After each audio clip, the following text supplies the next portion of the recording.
I play the game with no timeouts. You ride my wave, you're getting wiped out. Big mistakes get white out. I spot you like a lighthouse. Watch your moves like a night owl. On a full moon, wolves gon' howl. Can't bounce back, no rebounds. I show up like me how. Yo, welcome back to another episode of The Tip Off. I am your host, Iceman the Eskimo. And y'all know what we gonna talk about today. Preseason is back, bro. Preseason is back. Just happened. Nets verse, was it Jerusalem? Yeah, Jerusalem. Yeah, Nets verse Jerusalem. I got John, everything John, and I got Notorious. You know what I'm saying? On the panel right now. You know what I'm saying? So we're gonna talk about. Actually, I want to talk about the practices, and then I'm gonna talk about preseason. Right? That's what we're gonna talk about. Because I got Danny up there, and I got Terry, my boy Tyrese Martin up there. Right? The word is Tyrese Martin and Ben Saraf have been showing out in practice. You know what I mean? I know it's all over the Twitter right now, but it's all been showing out, you know what I mean, in practice. What John, what you think about that? Hey, your guys killing it in practice.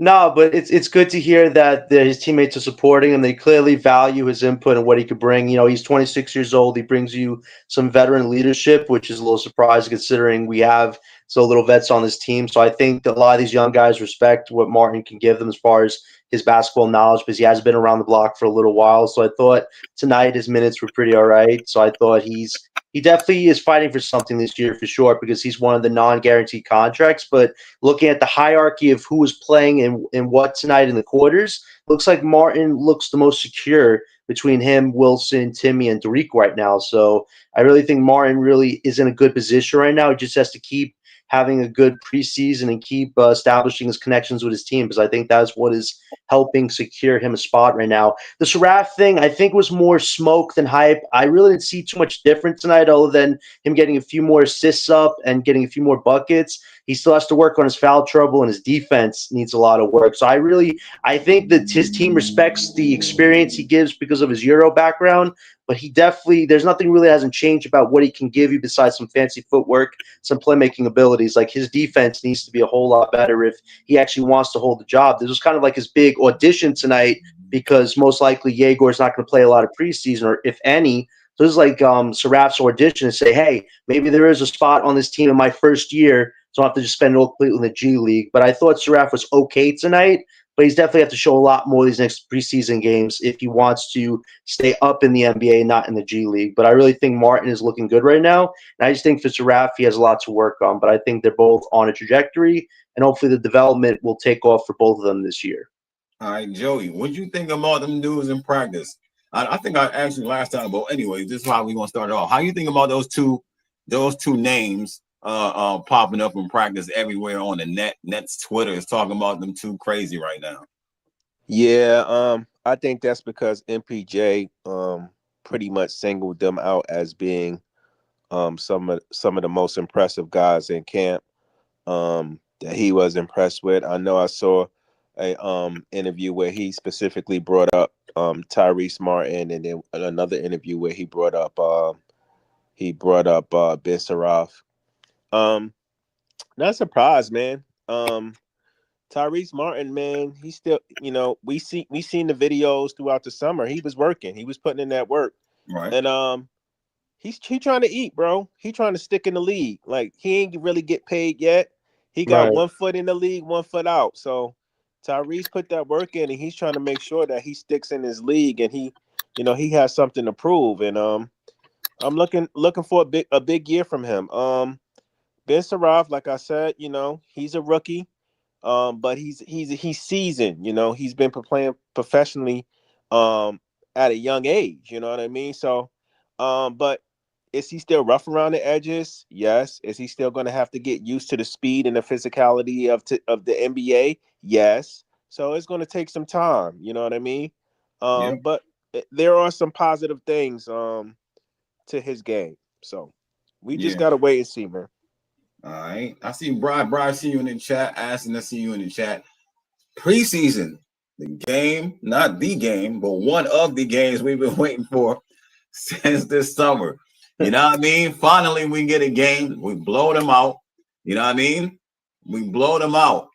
And they kept in the game as long as they could. They played decent. I don't think they had any real bigs or anything like that. You know what I'm saying? They did the best they could. You can tell that they're not NBA ready or match up with the NBA players like that. But you know what I'm saying? Seeing the competition we had, I thought from the beginning, at least from their side, that they kept up pretty well for a while. And what like you said, John, what caught my eye is Ben Saraf running point guard, and he didn't look too bad at it. I mean, that's the team him and Danny Wolf played for, but he didn't look bad playing point guard at all. You know what I'm saying? Like you said, he dropped a couple dimes, he got to the basket. One thing I will say, against that team, his crossover did work pretty nicely. You know what I mean? Like the short Iverson crossover, get to the cup. He got downhill. He's not too athletic. He tried to pass as much as he can. You know what I'm saying? What else did you see from Saraf tonight? He knocked down a three. I thought that was good. Like, he didn't look really comfortable from what I saw at training camp this year shooting the three. He was working on it, but it was good to see him make at least 1 3. And like you said, he dropped a few interior dimes. His footwork is probably one of his best attributes because he's able to get by certain players if he has a mismatch, which works with his height advantage. I just think defensively he's got to put in a lot more work because when he's going to play against real competition, he's really going to have to work on holding down those ticky-tack foul calls because he had 5 right before halftime, which is just not what you want, especially in this audition for him. But that's going to happen. I think a lot of these rookies are going to go through that this year, so that's perfectly fine. But yeah, I think he's definitely trying to show you that he can do a little bit more in the interior, but he definitely has to work on the jump shot and the three-point shooting a lot because Jordy will ask that from him. But I thought he was making some good passes tonight. The 6 assists, which were the most for the team tonight, was good. So he definitely has playmaking abilities, which is very important if he wants to stay, his first year playing more in the NBA than the G League. So I think that he's got that going. But he definitely has to work on a lot more. And I think the reason why he was chosen over Nolan is because of what he could give you defensively. But that was his weakest attribute tonight. And with Nolan, who we'll probably talk about a little bit, Nolan looked great offensively, but defensively, Nolan has a lot to work on. So I just think they trust Saraf's playmaking a bit more and his defensive potential if he could actually work on that consistently. I think that's why he got the start over Nolan. But yeah, I just think he showed you a little bit of offense tonight in the interior, and his playmaking was good. But Saraf definitely has to work on a lot more if he wants to stay in the NBA his first year with the team and not just be in the G League for 3/4 of the way. So I think these next 3 preseason games will be important for him. But I liked how Jordy surrounded Saraf with the vets tonight in Mann, MPJ, Claxton, just so Saraf didn't feel like he had to do too much out there because he was utilizing his teammates throughout different little spurts that I saw throughout the game, which I thought was good. Yeah, that's what's up. Hey, Joe, you watched the game tonight? Nah, I couldn't. It was on Yes, man. I don't have Yes where I'm at. I don't have it in my streaming service. I just watch the highlights though. All right, I gotta put you on to where you could watch it at. You know what I mean? Because I don't got Yes neither, but I watched it on a streaming site. You know what I'm saying? So I gotta put you on to the streaming site. You know what I saw Cam doing some nifty footwork out there though, man. Cam Thomas, he's looking. All right, talk about it. Since you seen that, I don't know, man. He looked like he's just hard to guard, bro. His footwork looks really good. His physicality, like, you know what I mean? His footwork, him finishing through contact and embracing contact and just, you know how Cam do, just twisting his body all different types of ways to try to get off a shot. Yeah. And he's looking comfortable doing it. Like, it's crazy. He's making some tough buckets look easy. It did for Cam. What was impressive today? I'm gonna talk about, since you talking about Cam, you didn't get to watch it. Yeah, Brian. Thank God that streaming service was working today because trying to watch the Lakers game, we couldn't watch it. So Joey, I'll put you onto the streaming, so I'm gonna send it to you on Twitter. Yeah, Twitter. All right, bet. But Cam, impressive. I didn't know that. Cypher on Twitter. Shout out to Cypher on Twitter. he had the stats up. MPJ and Cam both have 4 assists in the first half. Now I thought that was impressive. You know what I'm saying? Because I didn't see 4 assists from both of them. You know what I'm saying? And Cam, like you said, Joey, Cam is an automatic bucket. When he get going, you know what I'm saying, he gonna score. But the 4 assists from him was impressive. What do you think, John? Yeah, listen, I think what the biggest thing for Cam Thomas tonight was the extra pass. Like he found MPJ in the interior when I think he almost got a foul call, which he didn't, but he went through the contact to find MPJ, and that's what Jordy wants on Cam this season. Yes, you can make probably all the shots on his team if you wanted to, but for this season, find your teammates and let them get the shot. I think that was a theme tonight because there were a lot of times where a lot of these guys had the shot to make, but instead they passed it to the guy next to him or the guy in the interior. And I thought that's what Jordy wants this year. He wants to share and distributing the ball, but he also wants the best shots possible, even if you're not the one that gets to make them. And I thought for Cam tonight, he had one point where he found Claxton for an easy alley oop lob dime, which was great. He found MPJ in the interior, and then he nearly did the mid range shot against one of the Jerusalem players. I was like, oh damn, Cam's about to go off. Like, when Cam gets pissed, when he feels like a guy's trying to defensively shut him down, and he just cooks him. I thought Cam was going to go off, but no, Cam only had 8 points tonight. I think for him, it's like he's trying to translate what Jordy's asking of him, which is to not take all the shots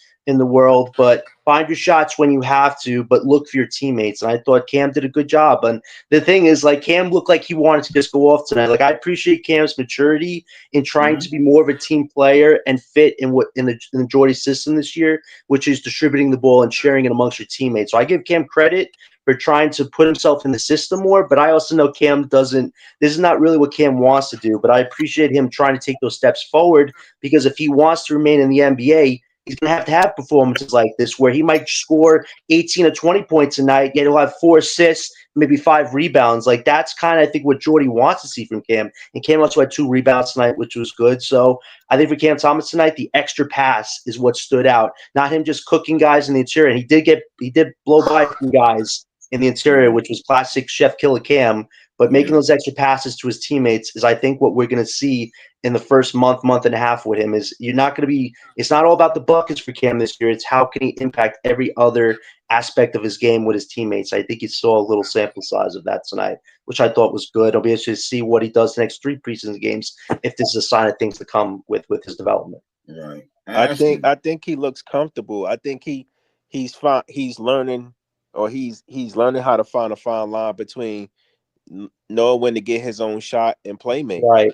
And it's looking like it's coming within the flow of the game. Like, he's not forcing nothing. You know what I'm saying? Like his passes all look like, okay, yeah, it was the right pass. That was the right read. You know what I mean? He's making the right read. And Right. you know what I mean? He looks comfortable, man. He looks comfortable. He looks great, man. I did see that highlight when he threw the alley to Clax. He looks like he's learning how to manipulate the defense. And if you got a scoring threat that can do that type of stuff, you know what I mean, that's going to take him to the next level. You know what I mean? Because it's like, yo, not only can this guy give you buckets, but he can also manipulate and read the defense very well and make you pay with the right pass. So that was important tonight to see that he didn't really force any buckets like that. And he did take his time to get where he like that play to Clax. It seemed like he already knew once he got to a certain spot, like that's going to be open, and that's important because that's what I was talking about with Cam, knowing that I can get a bucket anytime. Clax can't get a bucket anytime, so if I can create and get it to them, any one of them, it looks better for me. You know what I'm saying? That means my IQ is rising up higher. You know what I'm saying? And I know what's going on. When it's time for me to score, y'all, you know what I'm saying, clear out. I get my little ISO situations or, you know what I'm saying, whatever it may be. But tonight's game with the 4 assists, watching him pass the ball, like you said, Joey, it's not like I'm in trouble. Let me pass the ball. It's like, okay, I created something. What else can I do at this time? You know what I mean? And get it to my teammate. That's important for Cam. You know what I mean? Absolutely. Because, you know, like my coach used to say, like, good players, good players, yeah, they can score and all that. That's true. That's cool. But great players make their teammates better. They can score and they can manipulate the defense and make and play within the flow of the offense and make their teammates better. You feel what I'm saying? Yep. Cam has a gift offensively, you know what I mean, that he can score and he can garner so much attention if he could just read the game, slow down, you know what I mean, and make the right reads. He can be dropping some dimes to his teammates, Right. which is only going to uh, improve their confidence, boost their confidence, make them Right. better. You know what I mean? Make the game flow a lot better. So, um, it's gonna be exciting, man. I think he could do it. I mean, like I've seen the improvements. You know what I mean? Like I said, I mean, I don't know if I'm bugging, but Cam looked really comfortable out there, man. He looked No, comfortable. definitely. John, speak to me about. Let me see. We're talking about Saraf, Cam, MPJ, Terrence Mann, MPJ and Yeah. Terrence Mann. Hey. MPJ looked like he still had issues dribbling the ball. Well, we Mhm. know he's not a like I said, he's not really a on ball like creator, but you give him space, one dribble, two dribbles, catch and shoot type guy. That's what he is. But he did rebound first half. I think him and Terrence Mann had 11, something like that. I'm not mistaken. I'm about to look up the stats, but I know he had 5 rebounds and 4 assists in the first half, and I thought he was going to struggle with the assists, and he didn't. You know what I'm saying? So that tells me Jordy got him moving the ball as well. So if him and Cam had 8 assists in the first quarter, and we expected them to be more guys to scoring, tells us that something is changing with Jordy in the offense. What you think, John? Yeah, valid points. I think for MPJ had a decent start to his Nets career. I mean, the 5 rebounds, the 4 assists. The 4 assists are super important because playmaking is his biggest weakness. And we talked about him on your video on your podcast, a month or so ago. We said he's got to work on the playmaking aspect, not just being set up by his teammates for good shots or setting his teammates up for good shots. He's got to be able to find his teammates. And I thought MPJ tried to do that tonight, which was good. He also found good opportunities that his teammates had set up for him, whether it was knocking down a 3 or getting an interior bucket. Like MPJ was definitely giving you some good activity tonight, which was good. And then we got a new hero in town, T-mann, Terrence Talk about Mann. it. I mean, Talk about it. yeah. Listen, Terrence Mann from the get-go, he was great in that first quarter. Dropped, I think, 8 points. Like, he even got a steal, a deflection. Like, his energy, I can already tell Jordy wants to play this guy a lot this year. And I think Terrence Mann is not only going to be a good vet for these young guys, but he's going to be that extra bucket behind Cam, MPJ, and probably Claxton, who did well tonight. We'll get to Claxton a little bit. But Terrence Mann is a good bucket for Jordy, and his defensive energy is really good as well. So I think we're in a great position with Terrence Mann. I mean, he's only making $15 million next year. So people said, "Oh, that's a horrible contract. Nobody wants it." Really? You see how many injuries go on in the NBA right now? If Terrence Mann keeps this up, there definitely might be a few teams that call it next year's deadline. Even if we don't move off of Mann, he has a very good tradable contract. If the Nets want to make a big move in the future, you put him in that package. He is a good value contract for the Right. Brooklyn Nets. So I feel like if he keeps playing like he did tonight, we're in a great spot. Whether we decide to move off him a year or two from now, like he just got to keep this energy up and be a good teammate. So I thought, man, his minutes were really good tonight, and then PJ's minutes were fine as well. So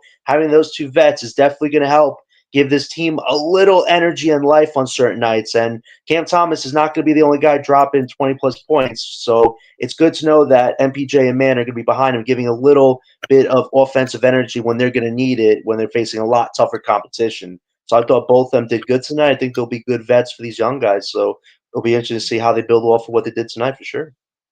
Yeah. Joe, you ain't watched you watching the highlights now, you watch them later.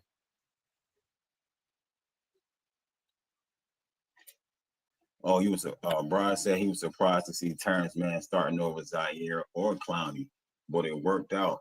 Yes, that was important to see because I seen it on Twitter, and then I scrolled by and I seen John say like Terrence Mann starting. So I went back to the starting line. I'm like, Terrence Mann at the 3.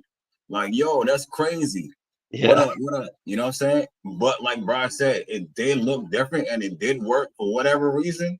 That did work instead of putting Zaire or Clowney. But like you said, John, you could put MPJ at the 3. You could put Zaire and Clowney at the 4. I don't know if that will make a difference, but I think the difference, is that Terrence Mann might be able to move the ball a little bit better, and he's a better post guy. He can get to the post. And that might be different from what Jordy looking at.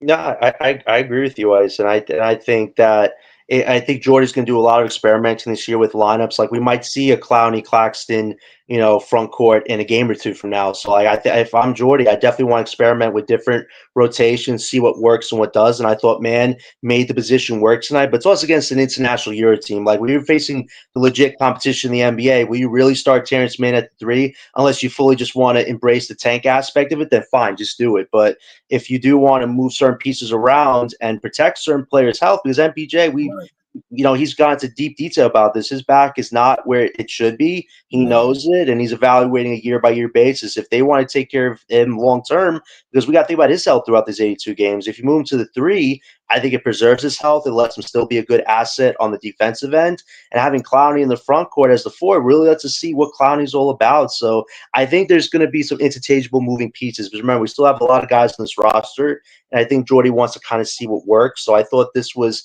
interesting. I thought Mann made it work, but hopefully the next 3 games we see different iterations to kind of see what could work instead of just leaving it with this, because this is definitely not something that should be concrete right now, that's for sure. But I think Mann made it work though tonight, and it'll be interesting to see what different rotations we get the next 3 games to kind of give us an understanding of what could work on this team.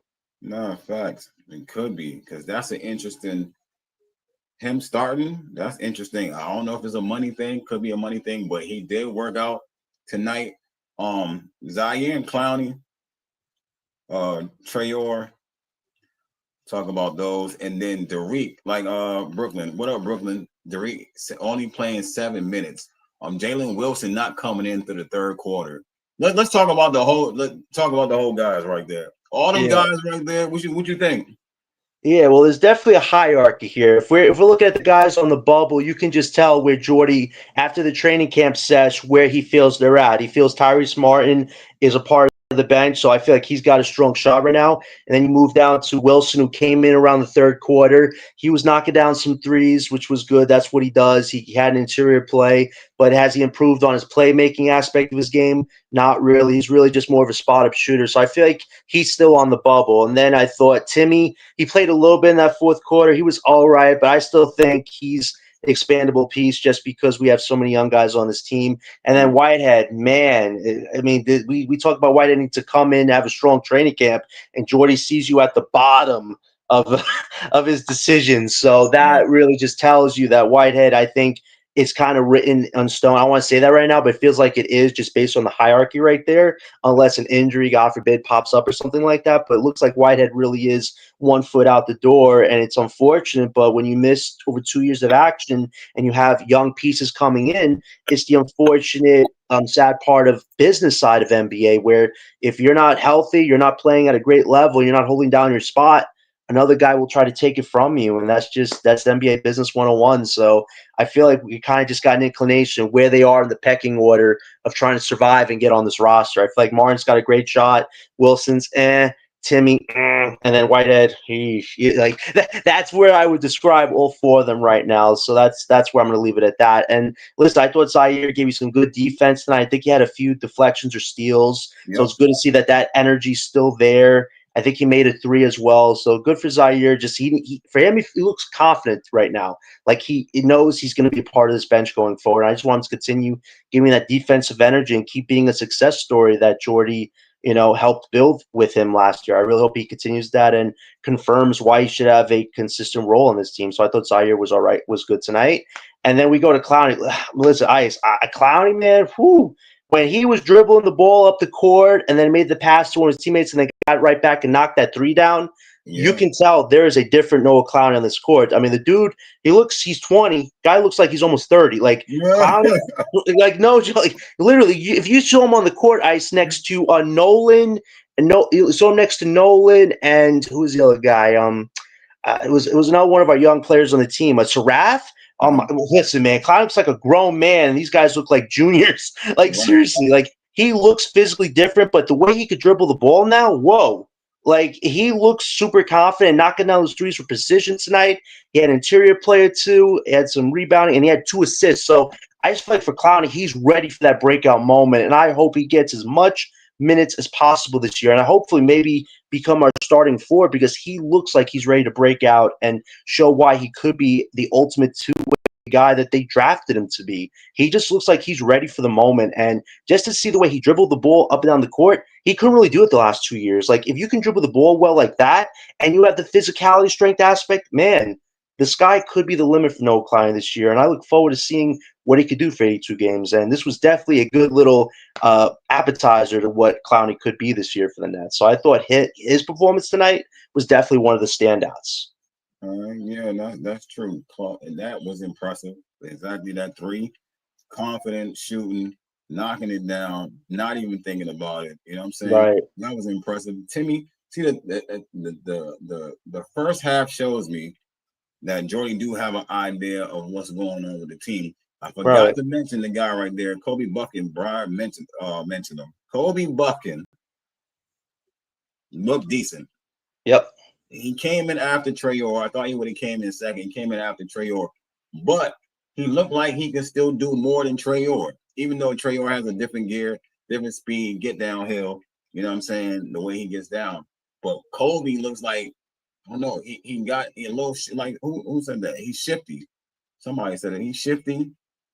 He can cross over. He can shoot the three. You know what I'm saying? I actually like him on the team. I like Trayor with the speed. He's a change of pace. They didn't really get out and run in transition like that today, so we didn't get to see a lot of that. You know what I mean? What else? What else did you say? Who else did I was talking about? You want to talk about Claxton a little bit? Then what you thought? Did he look taller?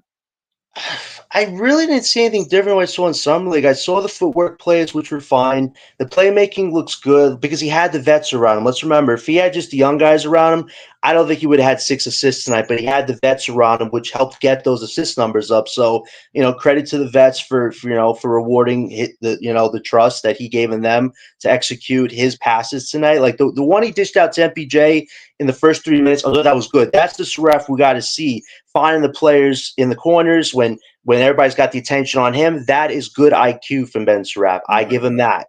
But definitely got to see more of what he can do defensively, because that's why he's starting over Nolan, because of the defensive potential he brings with his height, and just he was not stopping a lot of people. I think, other people we talked about this ice have said, listen, Saraf does not look like he can stop a lot of people right now on the defensive end. Yes, he could play make. He's got some fancy footwork on the interior, but mid-range shot is shoddy, three-point shot is shoddy. He only made one tonight. But defensively, he has to grow that game this year, whether it's playing minutes in the pros or in the G League. He's got to get stronger physically, or else it's going to be a hard sell to see him as a core piece, of the Flatbush Five going forward. But I thought the playmaking was good tonight. Just got to see a lot of work into his game this year, and I hope he does put that work in, and he proves me and other people wrong that doubted him in the first place. But I thought tonight he was okay. I'll give him that he was okay tonight. Yeah, Drew Timme, Danny Wolf. I thought I was gonna get ready to see some highlights. Danny did the same pass again. He had a couple. Actually, Danny Wolf had a couple passes. He might have had like 3 dimes tonight off the bench. You know what I'm saying? Didn't score too much, which is fine. But I can still see his handle there. I can see his IQ for sure for Danny. He actually had 5 assists tonight. He had 5 rebounds and 5 assists. 5 for 5. 5 rebounds, 5 assists. That's what I'm saying. 5 points. 5 points. 5, 5, 5. 5, 5, 5. But shout out to 555 for Danny. There you go. You know what I mean? Danny new nickname. Yeah, I see Danny has an IQ. Drew Timme, like you said, he might not make the roster. Yeah. Drew Timme might not make the roster. You got Drew Timme stats right there? Yeah, he had 5 rebounds, which is fine. He had 1 assist. That's okay. Points 4. I just think he's an expendable piece just because we have Wolf now. We didn't have him last year, so Drew Timme had an opportunity, but it's the roster numbers. I just think that's going against Drew Timme right now. So it's going to be hard to see him still play. And Kobe Buffkin, I thought he was good tonight. He made some threes. He fought through some physicality on the court, and we talked about him having more of a defensive background as a point guard, which works to his advantage with gaining trust from Jordy. So I thought his minutes were fine tonight, and Jordy, rewarded the trust in him. He feels that Kobe is going to be a part of our bench going forward, which doesn't bode well for Tariq Whitehead. So the fact that Kobe Buffkin, who has kind of been in the same spectrum of being injured the last 2 years like he is, and he comes in off the jump in the first preseason game, he gets more minutes than you. Man, I mean, I thought it was going to be a competition. It was already a knockout round in like the first 2 seconds. like literally, man, like that's where Kobe is right now. And I think he just has more trust with Jordy right now. And I thought his minutes were fine tonight. So I feel like Whitehead really is on the bubble. Drew Timme is on the bubble. And Wilson, he gave me some good minutes tonight with his 3-point shooting. But it's the other aspects of his game where you look at, go, is this guy a corner bench piece for us at the very least? Can he do more than just knock down threes? And I just don't see it right now with Jalen Wilson. I think he's a good 3-point scorer, but you have to have the other aspects of your games refined at this point. And I just don't see enough right now with Jalen Wilson, which I think could hurt his time with the Nets, the remaining training camp, or maybe, if there's an injury or something, he could still stay on this roster. But I just don't see it right now with Wilson. I think your guy Tyrese Martin has the connections with his team right now. He's getting the respect from his teammates and his coaching staff, and feels like he has more of a shot of locking down a spot and surviving alongside, Kobe Buffkin, who really is earning some good favor with Jordy right now. Yeah, Reese didn't have a good game today. He missed a lot of threes. It's all right because he did get in the game early, which I was like, okay. And then like Buffkin, but like Jalen Wilson, they mentioned on there like in the beginning of the season last year he was shooting well. And then after that, it wasn't. So I still think Jalen Wilson needs like a Ben Simmons type point guard. He needs to get out and transition to get his shots up. He shot all right tonight, which wasn't bad at all. And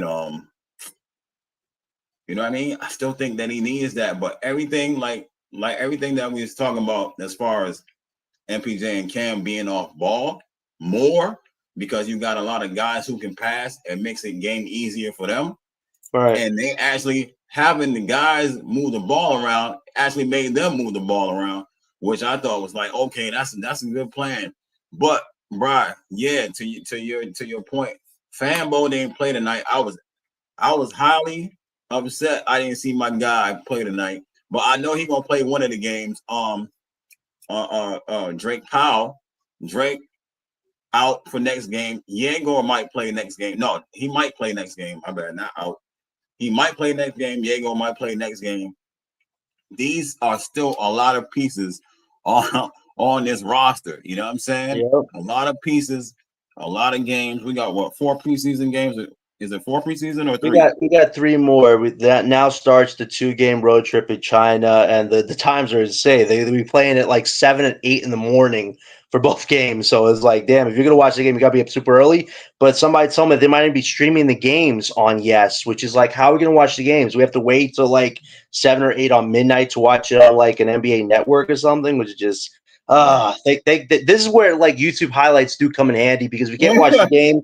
At least, you could be able to see some highlights. So I hope the guys bond well over their 2-game trip to China. It's definitely going to be a good building moment for their camaraderie, because this really is Joe Desai's thing. He wants to have those China connections with the NBA reopen and stuff like that. This is really his big moment of what he wants to do this year by having this 2-game series against the Suns in China. So I hope it goes well for the young guys, and a lot of these young guys get as much of those minutes as possible. We got to see who is going to make the final cut of this roster and who isn't. So I hope we could see Fambo play. I hope we could see a lot of these other guys who need the time to play. And I'm glad we're going to see Drake Powell play. We got to see what he's made of. And I think his athleticism and defense is getting a lot of rave reviews from his teammates. And I just want to see it on the court and say, hey, this guy could definitely get some minutes this year. It may not be fully throughout the whole season, but he definitely got to get minutes to grow his game and be a potential building block piece for us. I hope these young guys get as much minutes as possible these next 3 games. And when the last one is in Toronto before we come back. So, yeah,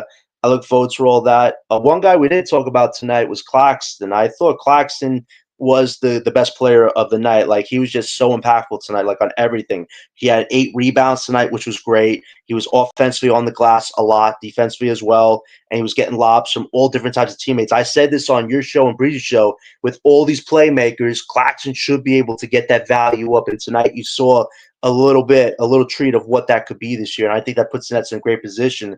Claxton could play this well for the first 2 months. There's definitely going to be teams that need a center like Hornets, Pacers, Boston, maybe a few other teams that might be willing to throw out an offer for Claxton because he plays well with playmakers around him. And you saw that tonight. So that was a good moment for him.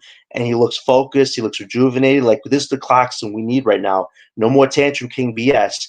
Be a model example for these young guys. Play your game and show Jordy why this is going to be your career year. And I thought this was a good start to that for Claxton, who I thought had the best night overall. But hopefully we could see more of what he can do with other with other playmakers around him going forward for sure. Yeah, I was about to say that before you got there. Claxton and Dayron hit the threes. One for one on the threes. I was like, yo, you know what I mean? Like, yeah, they hit the threes, you know what I'm saying, nicely. And I was like, yo, this is different. You know what I'm saying? This is different for them. Brian said Diego still hasn't done any contact workouts. Hopefully he's ready. Damn. I thought they said he was going to play the second game. Maybe not. You know what I'm saying? That was Drake Powell. I heard nothing about Jaeger. I don't think Jaeger is playing this preseason. It just doesn't look likely. But Drake is supposed to play one of these 2 games in China, which is great news for him. But for Jaeger, it's not looking likely, and that's why they're going with the Ben Saraf thing. I mean, if you want to start Ben Saraf for the first 4 to 5 games before Jaeger can play, hey, sets us up perfectly. But I really hope Jaeger can play as soon as possible. He's our first ever lottery pick. We got to see what he's made of. And so far, he's shown some great leadership qualities. He's bulking up a bit. But, man, would this be a damper for his first year if he can't play at least 40 to 50 games? Like, this is his time. And, you know, with him being injured, there's Ben Saraf's chance to say, hey, the hype is real. It's not smoke and mirrors. But I didn't really see a huge change with Saraf's performance tonight other than his assist numbers being good with the vets around him. So I still think Yegor's in a great spot to get those minutes. It's just I hope he's healthy to do it to start the season, and he's not starting the season injured for the first few games. So I feel like that's going to put a damper on him.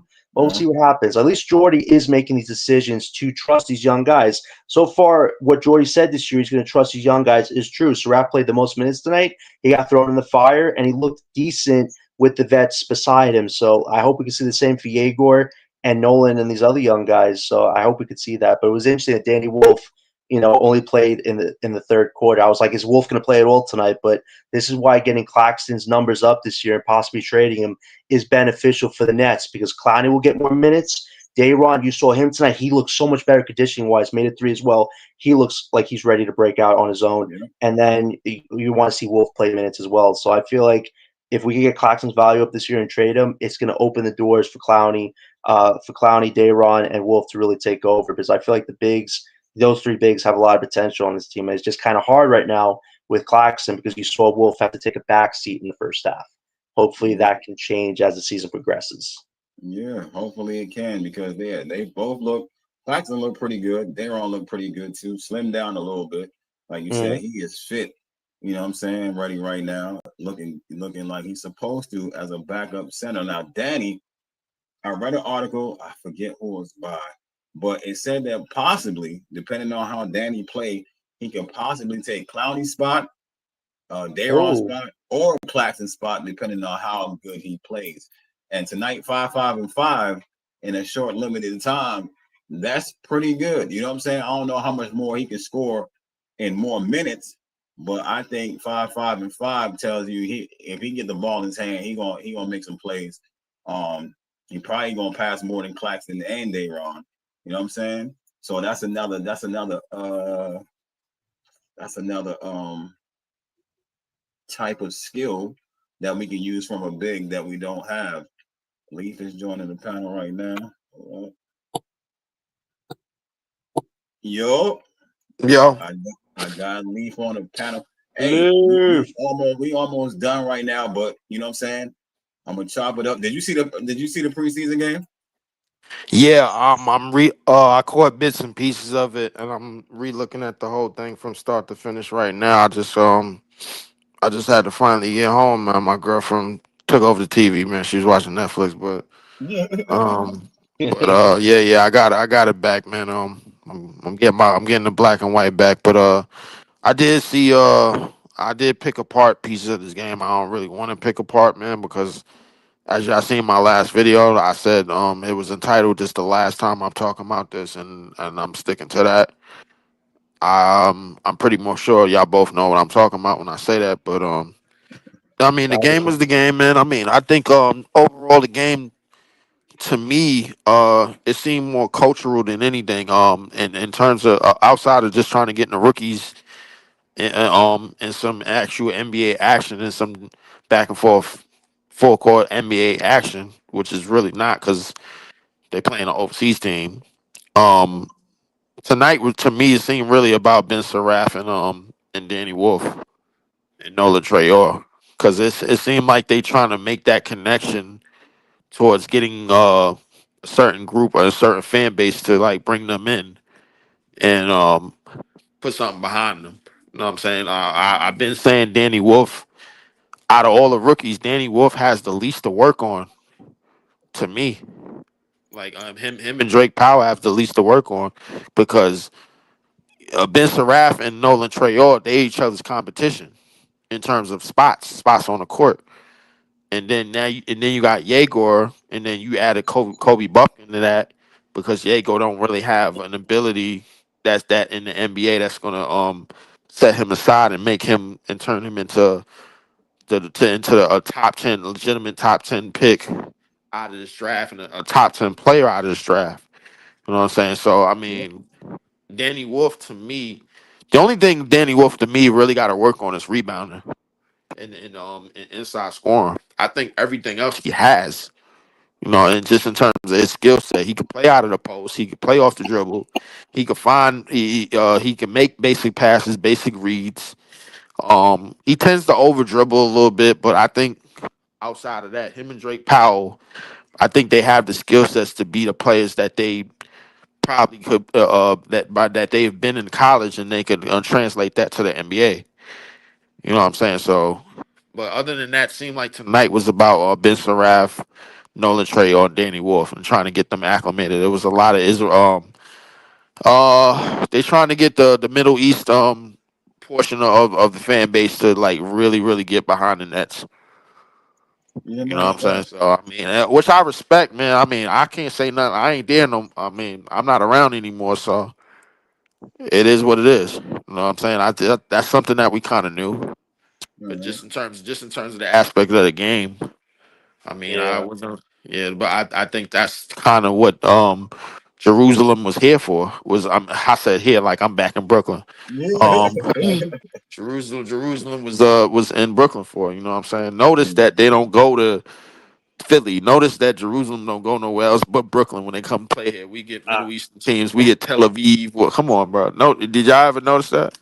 I'm just glad it was a safe game tonight and everybody that went there had a good time because they said there was going to be heightened security and stuff. I'm like, oh boy, this is supposed to be about basketball. Let's not like make it more than that. But thank goodness it was everybody had a fun time. It was safe and just everybody had a good game. Like there's so much going on right now that I was like, let's not start the preseason like that. So that everybody had a good time. It was good competition. Well, not really, but everybody was respectful at least. So and it was good for the young guys to get their feet wet, show what they can do. But clearly, Jordy wanted them to get acclimated, like you said, Leaf, by having the best start, having Mann, Cam, Claxton, and then PJ alongside Saraf. It was like, this is your test tonight, Saraf. These vets are going to help you through it. Just make the good plays, work on your defense and all that. But he didn't work on the defense as much because those 5 fouls before the first half, that's going to be what's going to stop him from holding down a spot this year. So until he figures that out, Jordy's not going to give him a backup position yet. That's for Nolan. I think for Nolan, we didn't talk about him too much tonight. I thought he was good tonight. He had the speedy layup. He knocked down a three. He had good activity. I just think for Nolan, he has to get stronger defensively, and that's bulking up. That's getting better conditioning wise. So that's going to take him a while, and I think that's why Saraf got to start over him. So I think Saraf tried to make the most of it, but I hope to see more of Nolan. Maybe the next game, let's start Nolan, see what that's like with the vets, if that's better or worse than what Saraf gave you tonight. Let's not just stick with Saraf. Let's switch it up the next game. And then third game, if you want to go with Saraf or Nolan based how they did in the first two preseason games, let's do it like that. Like we definitely got to move the pieces of the board around to figure out what works and what doesn't. I thought Saraf did okay tonight, but I like to see what Nolan could do with having Cam next to him in the backcourt on offense and having Claxton, MPJ, and Mann next to him on the defensive end to help him out. So I hope we could see that a bit more next game. But I definitely like what I saw from Nolan on the offensive side. He just needs consistent jump shot. And I agree with you on Wolf. His rebound needs to get better defensively. I know somebody, I think Bryce in the comment section, got to see a lot more from him defensively. But Wolf definitely has certain intangibles.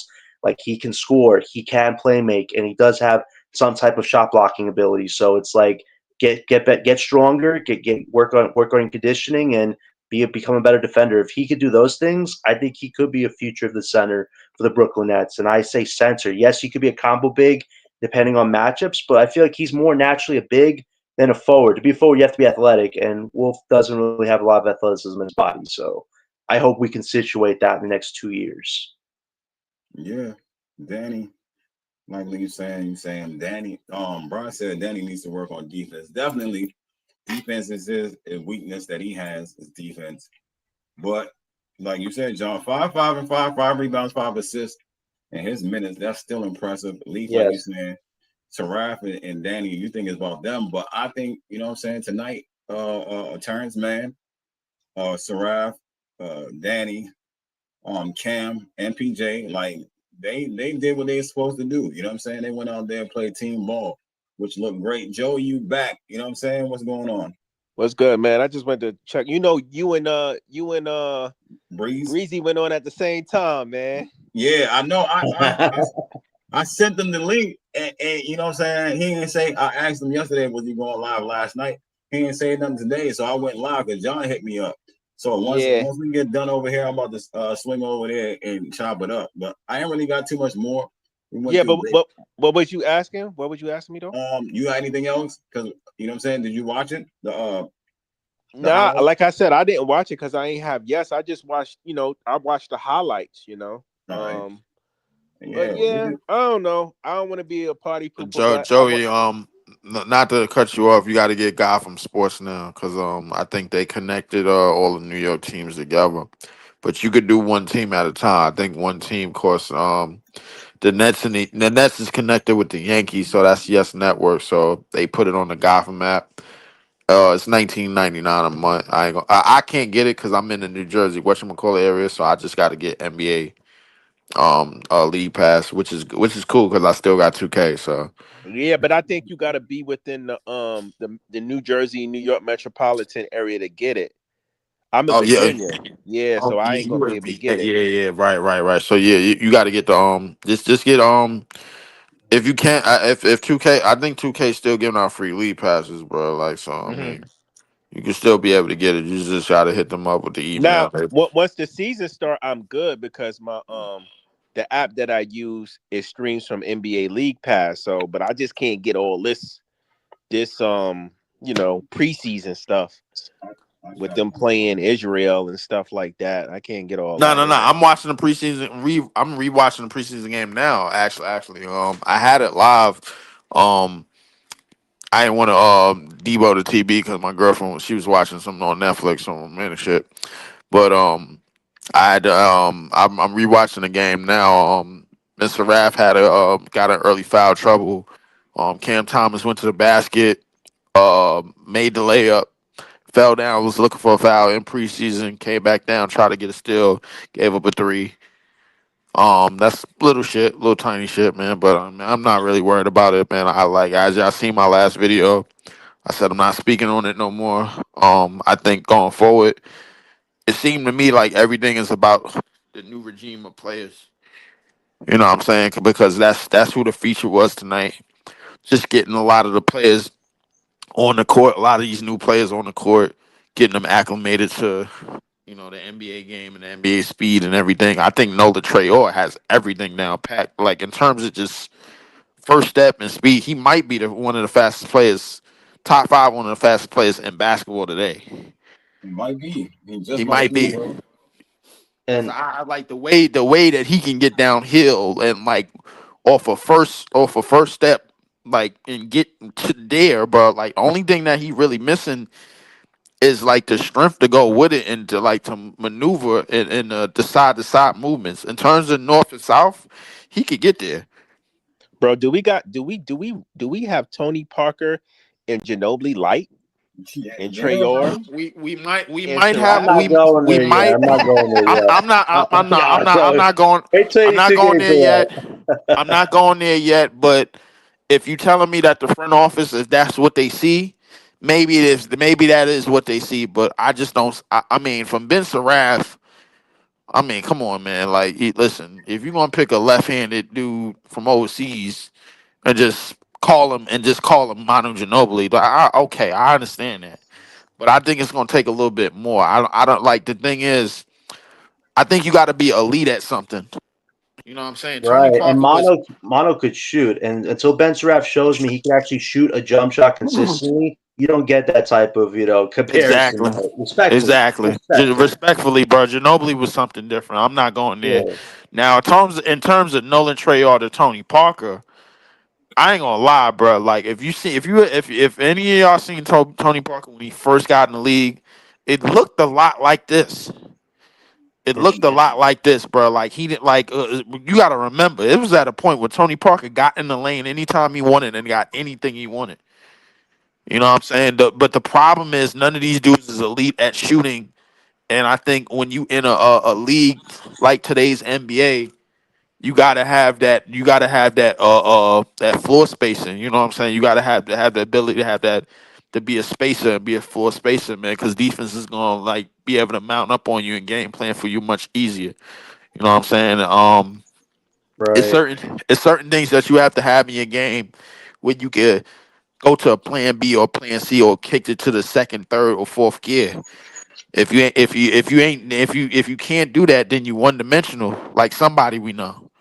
You know No, what I'm saying? So So and I so will say this: the theme that I think you can see throughout the season is that these guys will be finding each other for shots. You saw it tonight. Some guys had great shot attempts to take, but they found their teammate. That's what Jordy wants. Guys like Cam, MBJ, and the others to do. Like, just because you can make the shot doesn't mean you shouldn't pass the other guy to see if they can make a shot as well. Because that's kind of the style he wants to play this year. And we did have 31 assists as a team. We had 52 rebounds as a team. This is the one thing that the media guys that were doing the commentary said. Listen, this Nets team did definitely try to fight for some rebounds tonight, but they got to be so much better because against bigger teams than them, they're going to beat them on the glass like really badly because this team does not have the athletic type bigs to really control that. So it's really going to take a team effort from all these guys on a night-to-night basis against some of the best to just be competitive because, man, they struggled against a team like Jerusalem a bit on that tonight, and you do that against the pro teams, whew, that's going to be a I long heard season for the Nets on I that heard side of the ball. Claxon. I heard Claxon.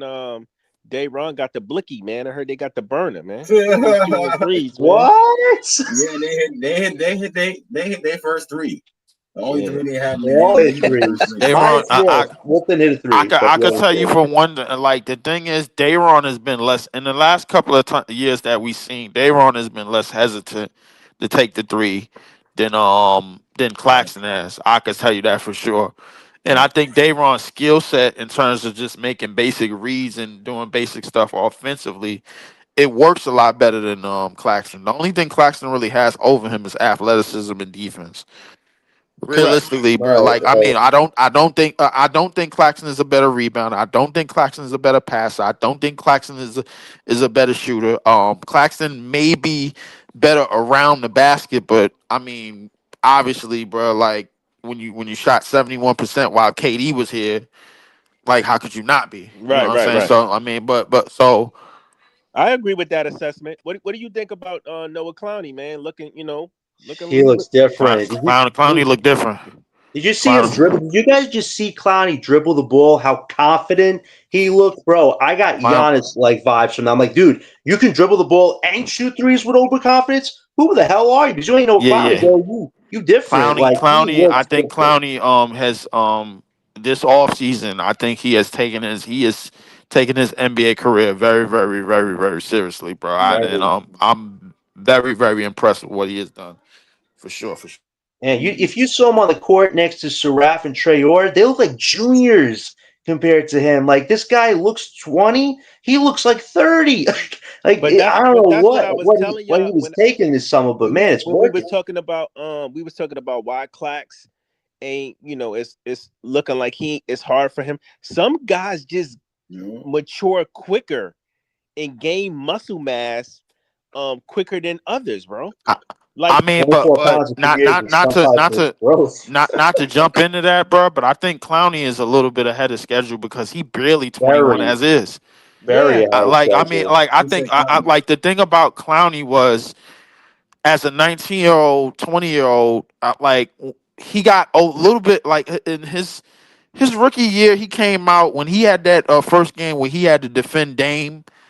I ain't gonna lie, bro. Like as a 19-year-old kid, bro, you just like, damn, I gotta go guard Dame. I mean, like, yeah, I am 6'10", but I yeah. mean, But this is Dame. You know what what I'm I'm saying? I saying is mean, though, Leaf, when Claxton was in his second year, what's this Clowney second year, right? this is Clowney Third, third third. year, Third, third Third. third, because Okay, third, well, he third, was third let's he do was year. in the third year. Wimby draft. He was in the When Wimby Clax draft. was in his third year, he wasn't yoked like this, bro.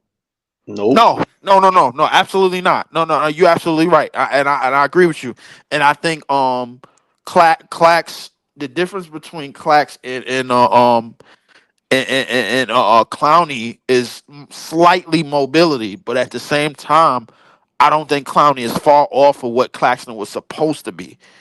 You know what I'm saying? So I think so. If you look at it, if you really want to look at the lens of what Claxton should have been, probably in a year ago, maybe 2 years ago, as an NBA player, look at Noah Clowney. That's all you I, really got to do. I would say this too. Clowney hasn't had superstars to play with him. Claxton, his best year came at one of the most opportune times, having James Harden, Kevin Durant, Kyrie Irving beside him, where nobody was looking at Claxton on the defensive end because everybody was guarding those three guys. So like Right. Claxton So had a huge advantage with let the let, big three, but let with me ask you Clowney, this: as he's far had as scraps, and now he's getting ready to take off on his own. And I really think this so, might be his year. let me ask y'all this: as far as footwork and mobility and be able to move your feet, do you think Clax got still got Noah in that? Yeah, he do. Yeah, I Slightly, agree. slightly. I don't think it's. I think the thing is, Noah is dependent on his wingspan and his ability to recover. Kind of like Giannis was, bro. Like Giannis didn't. I don't think Giannis' footwork on defense was all of that. It's just his ability to recover. The same as Right. Wimby. Wimby don't have real footwork on defense. It's just his ability to recover. Yeah. Like because they lean on their wingspan to do just about any and everything. If you look at what Giannis did in the career that Giannis put together, 9 times out of 90% of that is based on his natural ability and wingspan. 90% of that, bro. And I think it worked for him. I'm not saying that he didn't have a skill set. I'm just saying that a good amount of that came off of the fact, bro, yo, I got the wingspan. I got the hand ability, the catching ability, and the hands around the basket. I could just finish right over you.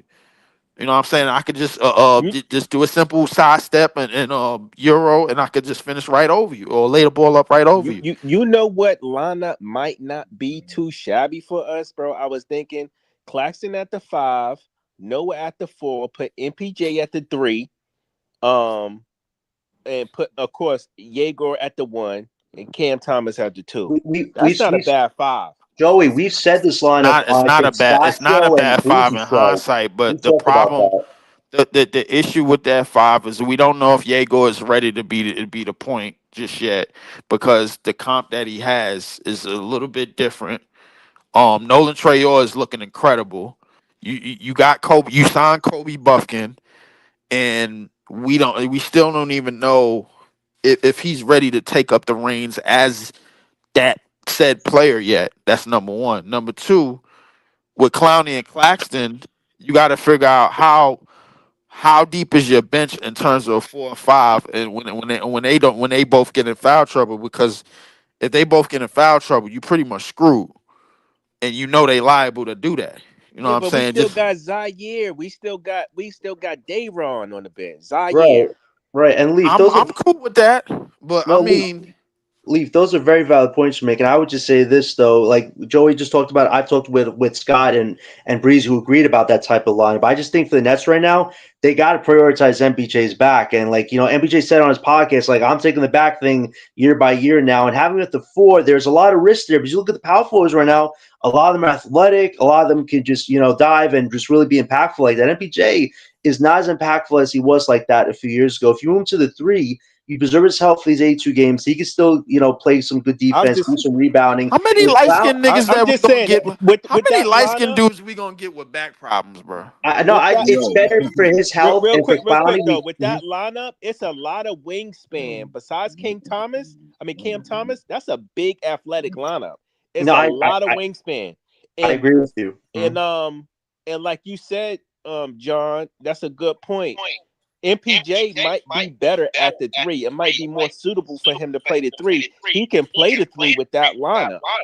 Right. And we're also giving Clowney a legit shot to see if he can be a cornerstone piece. And we're boosting Claxton's value. Let's be honest. Claxton as a lone big gets eaten alive by most of the bigs in the NBA. You put Clowney, who looks a lot bigger, a lot stronger.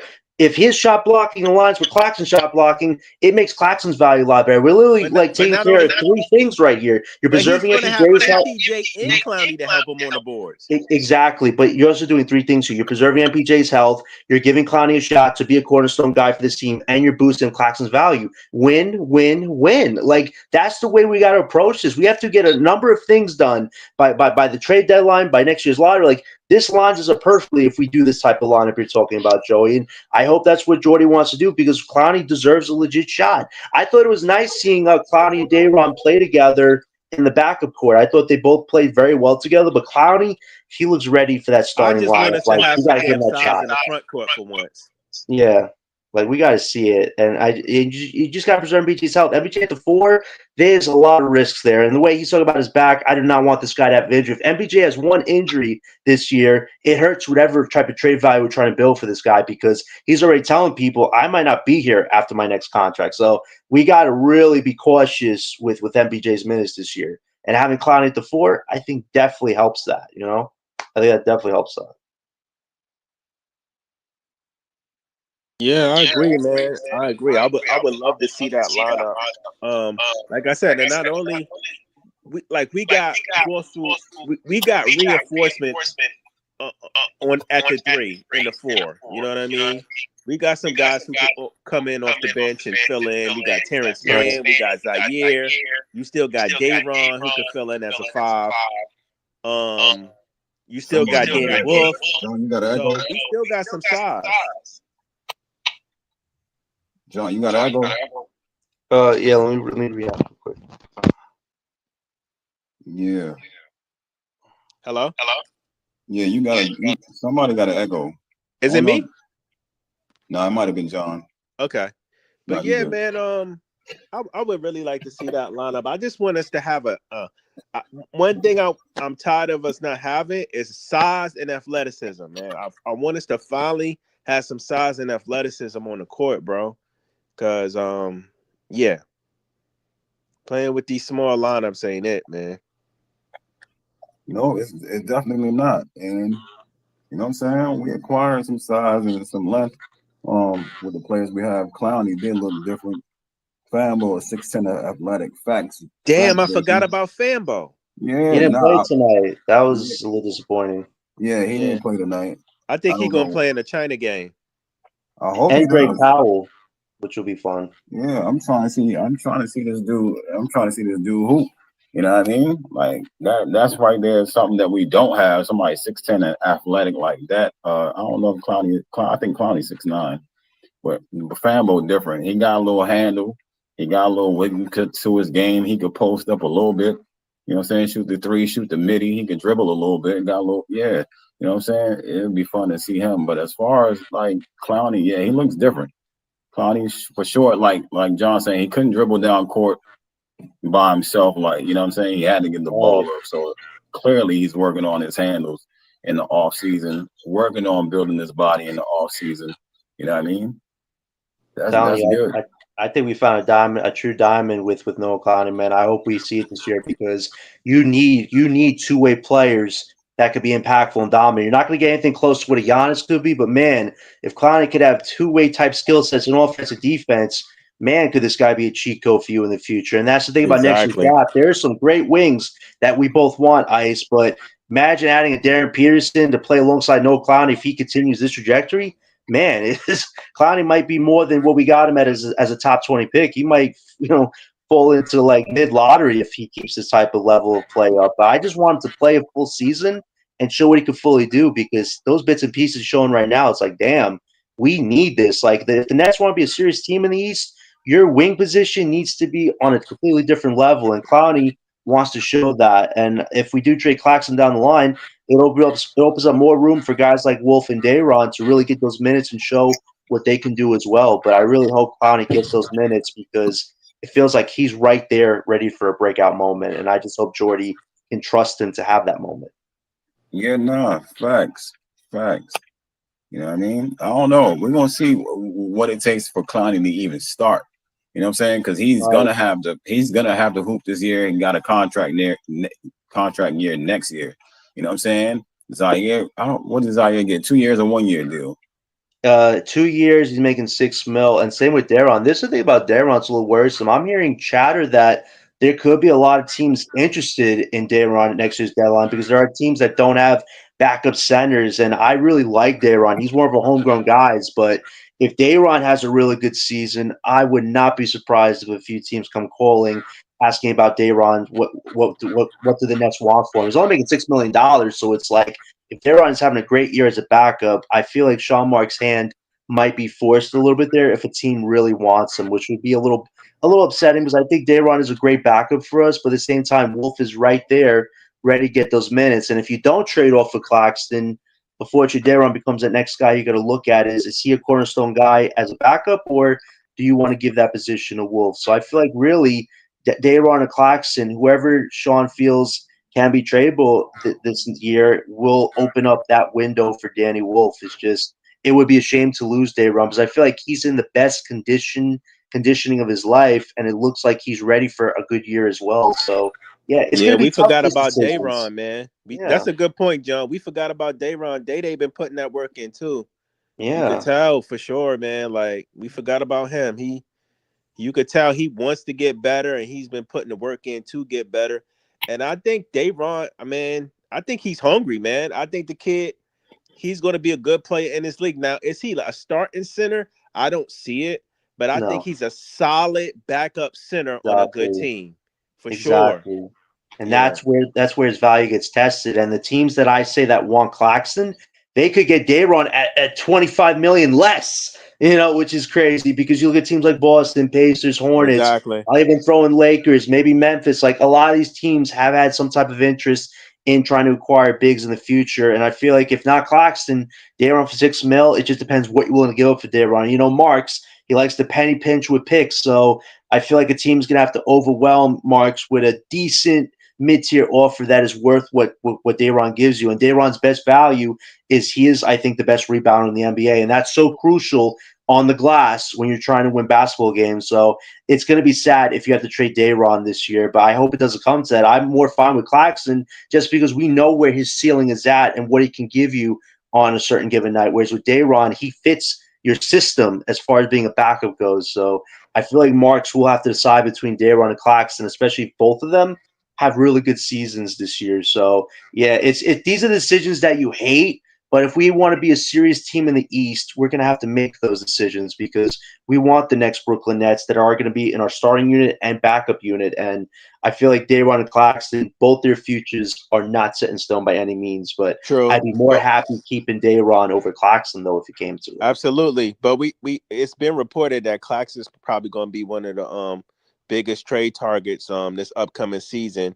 Right. And it's because of him being a athletic big, and then not only that, I think he's making less money coming into this year. He's on a contract to where his money goes down like each year. This is like his last year, right? No, he's got 2 more years. He's making 25 right now. This is the second highest. The first was like 27, I think. Now it's 25. Next year, I think it's down to 22. Right, So it the gets last lower. 2 years, yeah, it's 22, then 20. So the last 2 years, his contract is super tradable. But I think for Right. this year, especially, if the Nets want to get value in picks, let's say a first round pick, a team has to pay a price because Claxton's making 25 million. That's why I look at the Boston trade assignments for Claxton swap. We get over $20 million in cap space and maybe a pick out of it, and the Celtics get their potential future center. That's great business for the Nets. Like, you want to utilize Claxton's value. If you don't utilize it this year, you're kind of stuck with him the next 2 years unless the team's willing to give you a Right. lesser deal of assets. But you want to trade a guy when he's at his highest, and I think Claxton will be at his highest this year. But that's definitely a deal I'm looking out for. I'm also looking at Right. Hornets and Pacers because both those teams need a starting center. So I feel like we're in a great position with Claxton, and you saw it.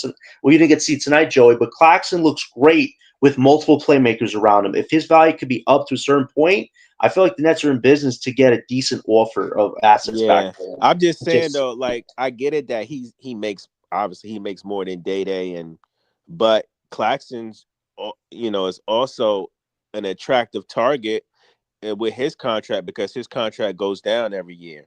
So right. it's going to be a friendly contract for those teams that's trying to compete and that need a big um to fill a spot. So I don't know. It's gonna be interesting, man. This thing can go multiple different ways. We Most might we definitely. might have Clax and Day might be the one leave. It might be the reverse of that. I don't know. I can see it going either way. To be honest with you, um, Right. I like.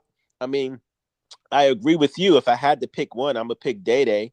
I do understand both of them have their strengths and their values to the team. Clax being a switchable big who can defend multiple positions 1 through 4. I'm not gonna give him 5 because he be getting babied in his own position. But I give him 1 through 4. He can guard pretty solidly. And Day is a freaking rebounding machine. You know what I mean? So they both have values, man. They both have their pros and their cons. It's going to be interesting to see which direction the Nets front office go with these two bigs.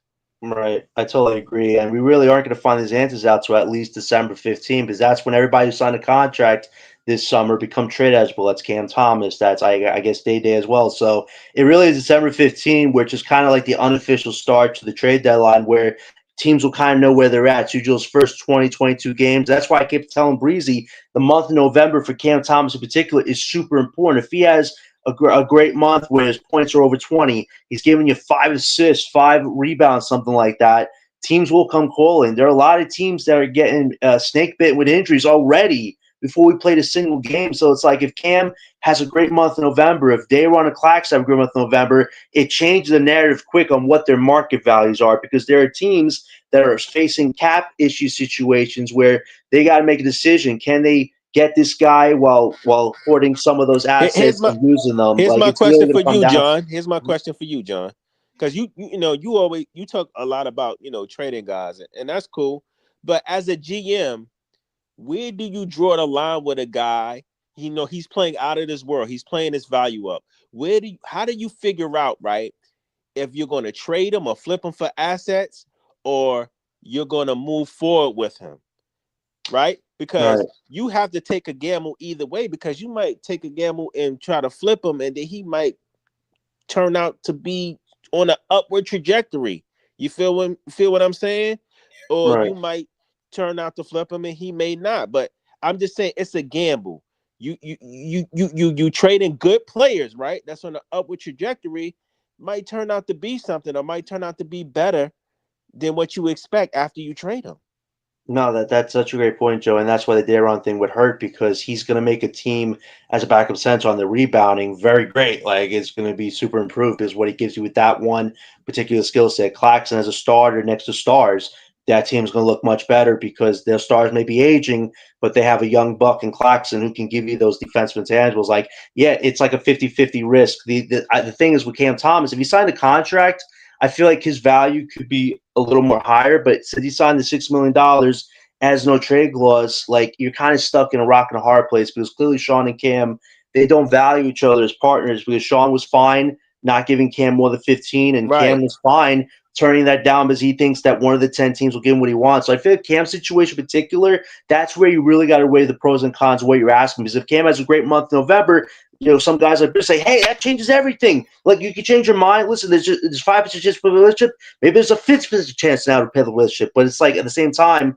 it's 1 month. Like, you got to look at it as well. A lot of teams deal with injuries right now. So I feel like December 15th, once that passes, you look at Cam's numbers and say, hey, what teams are going to come calling? I'm just saying, how do you decide who you keep or who you flip? Because you can't flip everybody, bro. No, I'm just, you got to keep somebody. The only guys in particular that are tradable, I would say right now, are Claxton, Cam, maybe Terrence Mann, and Dayron. Those would be my 4 that I think would have some type of market value right now based off of what teams need right now. I'm going to ask you a question, and I got a pretty good idea. And once I name the name, you either say keep or flip. Dayron. Keep. Claxton. Flip. Cam Thomas. Flip. I knew you was gonna say. I knew it. I don't want to say it, but it's like once he took the qualifying offer, it was like the beginning of the official divorce. Like we were talking about it this summer. Like if Marks doesn't get on this and Cam signs qualifying offer, it kind of ends whatever type of hope you have for a long-term relationship. I just feel like with Marks, he said it on the podcast. I'm hoarding the cap space because I believe stars will want to come here and we're going to do things the right way. Like Marks doesn't just say that if he doesn't think there's a star or two out there that he wants to give that money to over Cam. And it just, you got to read between the lines on that. Cam Thomas is like, I'm just looking to enjoy the year. I have nothing really to prove. I'm in a media day. That's what he said. I'm going to enjoy the year. I'm going to play my game, and that'll be that. And even tonight, you saw him try to play, an unselfish game by being more of a playmaker than a scorer because Cam knows his future is likely out the door on a different team. And he's probably hoping he could be on a team where he could just score the way he wants to score and not be put in a box to have to play to a certain role that the NBA, wants him to play to. I feel like that's why the relationship is where it's at. And once December 15 comes, I feel like Mark's just going to wait for teams to start calling and take what you can get. I mean, he's only making $6 million, but if he's averaging 25, 5, and 5, Mark's is going to want to try to get maybe a protected pick out of the deal, but you're probably lucky to get a young player and some seconds for Cam making that type of money. And that's the situation you're in. And for Cam Thomas, if he gets traded, he's not going to make as much money as he thinks he can because he's a rental. But that's what he has to do. I think the team that trades for him has his bird rights of offering up to $7 million, that's not where Cam wants to be. But once you sign the qualifying offer and basically imply there's a divorce, you have to be willing to accept the consequences of your decision-making. And that's where Cam's consequences come in. But that's just where it looks like, Joey, like, I don't feel like there's any chance of saving that relationship. I feel like Cam's going to play his game well for November. You went out, John.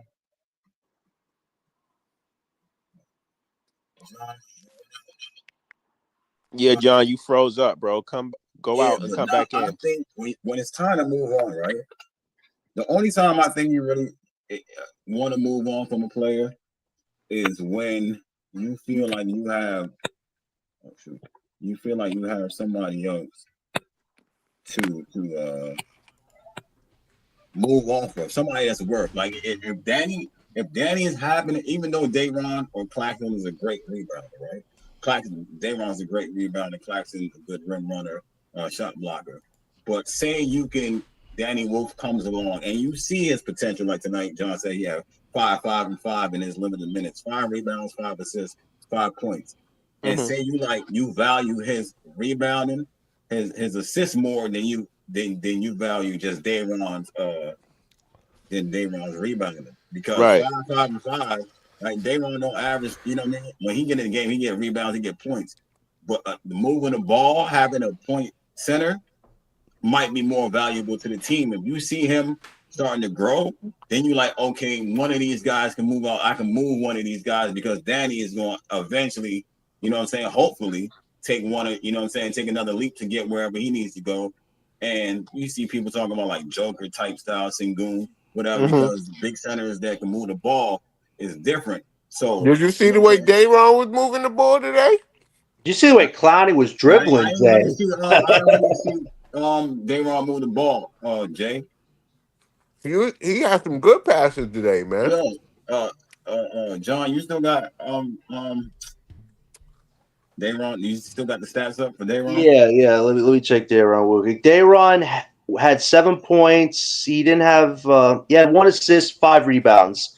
That was Day's stat sheet for the day. Yeah, 7 so points, 5 like rebounds. I'm saying, like see, that's what I'm saying about that, right? Day coming in, backup center, 7 points, 5 rebounds, 1 assist. Then you got Danny coming in the And third quarter. that's in 14 minutes. Yeah. Yeah. How long did Danny play, John? Let's see. Danny played, I believe. Let me check. Danny Wolf played. He played 15 minutes and he had 5, 5, and 5. See what I'm saying? So in the long run, you might think the organization might value that more. You know what I'm saying? Seeing the difference between them, knowing Dayron can get a rebound, bully ball, put back, and then you got, you know what I'm saying? Then you got Danny. But Danny, they're a plus minus team, and Danny plus minus was -2 because he was getting cooked on defense. Facts, and that's something we're talking about. He got to work on, but not. Notorious was asking John, how do you know when it's time to move off the player? Because it's kind of like you know what I'm saying? You got to take a risk when you try to move somebody. Well, we gonna have to move on from at least three people. Right. No, right. I'm talking about I'm not talking about like the young guys. I'm talking about guys that you see that's getting better, right? But like you trying to decide if you're gonna flip them or keep them, like Dayron, like a Dayron, a Claxton, a CT. Now, would you would you keep Dayron? Would you flip him if he starts to improve? Would you keep Claxton or will you flip him if he starts to improve? Will you keep CT or will you flip him if he improves? Well, I think it just depends on what you need for your team, right, and what you're doing at the time. Like, if everything is working, you keep the program working. If you need something else to push your team further, and you have to part from something to get but I don't think you just trade people just off the sake of trading them. Yeah. right. Yeah, He also Right. drafted 5 rookies, so That's the thing, though. Yeah. Like when players play good, sometimes teams will flip them. Right. Sometimes teams will be like, nah, I don't want to flip this player. He's playing good. I think he got some more ceiling, untapped potential. I want to keep him. I want to make him a part of the future. So you have to decide when it's time to flip a player or if you're going to go all in and keep him. Right. I seen an article. I forget what article, but I seen an article saying the Nets will not move off Clax unless there is something, you know what I'm saying? Like, I ain't gonna say substantial, but something worth trading him. Like, he's staying until they feel like kind of like Bridges, or you know what I'm saying? Something worth them moving off him. Like, your offer got to be some type of deal where they feel like they can move off Clax. But hey, if Claxton start dropping that 3-ball, people, it's going to be a problem. It is. The team gonna look. It's hard to get a big man. It's really hard to get. But that's why I'm saying, Jay, it's a gamble because you don't want to. If you flip a guy and he goes somewhere and turn into an all-star, you're gonna be sick. Yeah, that's how I feel about Cam too. But, you know what I'm saying? But the thing is, Claxton, I mean, to get in the NBA, to get somebody who has some skill level, 6'11", 7 feet, it's not easy. It's not easy in the NBA. No, it really ain't. A lot of people just can't cut it. They just can't run up and down the court 6'11". It's not easy for them guys. Right. Man. I'm telling you. So Clax is one of those players. Yeah, we look at him like he ain't no great center, and he ain't a true center. We look at it that way, but then again, 6'11", running up a rim runner, hard to get in the NBA.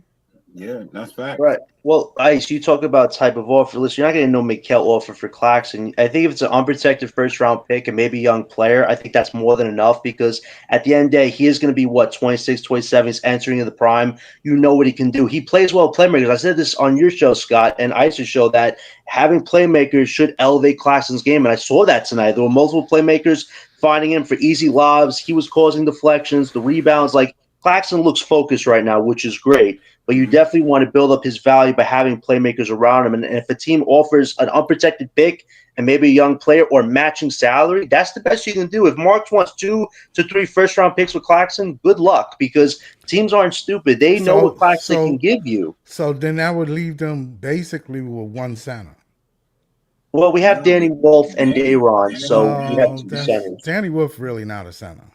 Well, Danny Wolf. he is a center. He's not a power forward. You saw him right now. If you saw him tonight, he can give you some type of Yo, bro, rebounding. hold He up. can give you Time out, shot time blocking. out, time out, He's not time a power out. forward. John, John, He John, can't John. do what You saying Claxton Danny does. Wolf could play center, but as much as you complain about Claxton against other bigs, you know what Danny Wolf would look like against some of them bigs at center? Not now, He was Jay, but maybe barbecue in chicken a year out or there. two. That's Jay, true, bro. Jay, not right now, but in a year or two, if he could bulk up and get stronger, that's what his ceiling could be. Maybe it's Sabonis Sengun ceiling if he bulks up and gets stronger on defense, but he's not a power forward. I mean, Wolf is slower than molasses. He'd get cooked by the Paulo Bancheros of this world or the Jason Tatums. Coming off an Achilles surgery, he would still cook Danny Wolf. But I just look at the facts here. Claxton, you know what his ceiling is. With superstars, he can play his role very well. But without superstars, it's hard to see Claxton plays on offense consistently. I feel like with Danny Wolf, he can create offense for himself.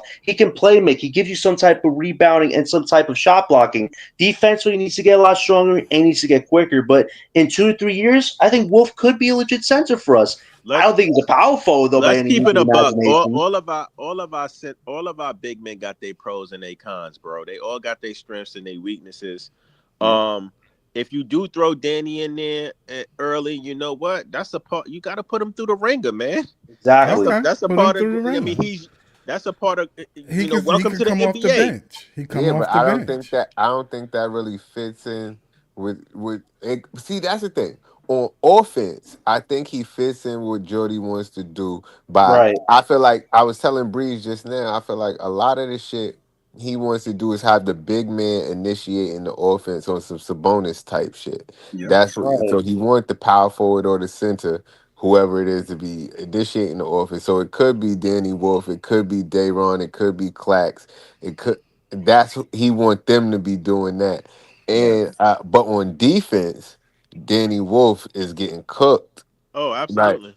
Right. Right. so he gotta improve that if he wants to stay on the floor and get minutes for real. Yeah, But and when that's the you thing. get I That's agree the with thing. you. John was saying he's more safe at being a center, defensively because of his slow foot speed. The only thing he would have to do is bulk up and be Right. able to manage that but physicality. but if you And get and that cooked, that can come with time. He's still young. But if he yeah, Right. bulk up, he's yeah, gonna be slower okay. than he is now. Yeah, no, Yeah. no. The thing is, if you getting cooked in your paint, if your team don't have no interior defense, it breaks down your outside defense. It breaks down everybody's defense. Everybody's gonna get cooked because there's no rebounds, there's no blocks, there's no interior. You're gonna get killed in the NBA. Jovan Ship said Wolf is bigger than Clax, but I don't know if he's He stronger. might be heavier than Clax, that's Yeah, true. he's 250. But he's not quicker than Clax. And No, he's He's not not. a skilled shot blocker. He No, not right. he's not. it. Listen, He never was, and he No, probably never will be. Wolf He needs probably probably at least can't 2 jump years. as high as you How think old he is he? can. How old is he? He's Why you 20. He's saying he 20. never will be? Yeah, let's He's not say he 20 or never will but be. Well, that's the I thing, can't Scott. say that. He could That's thing. lose but weight Scott, and get that's the quicker. thing. All of our centers are different. That's what I'm saying. They all got Yeah, their pros and their cons. yeah, they do. Class got his cons too. Clax He thing can't is shoot. offense. You saying that What you Clax mean? thing is Clax out here offense? being a shooter now at Yeah. Yeah. practice in the park. Yo, Oh man, that yo, man, at practice please. in the park, he was Yeah. knocking them down from three. Hey, he did. Look, Hey Jay, he did hit Look, a hold three look. tonight. He He had the did, blicky. He hit a he three did. tonight. But Jawan Howard was under the hoop getting his rebounds, right? He ain't Mm. have to go nowhere because them shits was just going in. He just got it out the net, passing it back to So, Clack. Well, we want to He was see him hitting do it like in the game. he Damn was it. hitting so, like 10, Yeah. 15 straight type shit. yeah. So, somebody asked me how many threes is Claxton going to hit. I'm saying he'll But hit one every 30 so games so so if he so what I wants. wanted to say to If Scott is Clax could like, hit, if Clax could hit two or three threes a game, that would dramatically increase his value. No, bro, it would.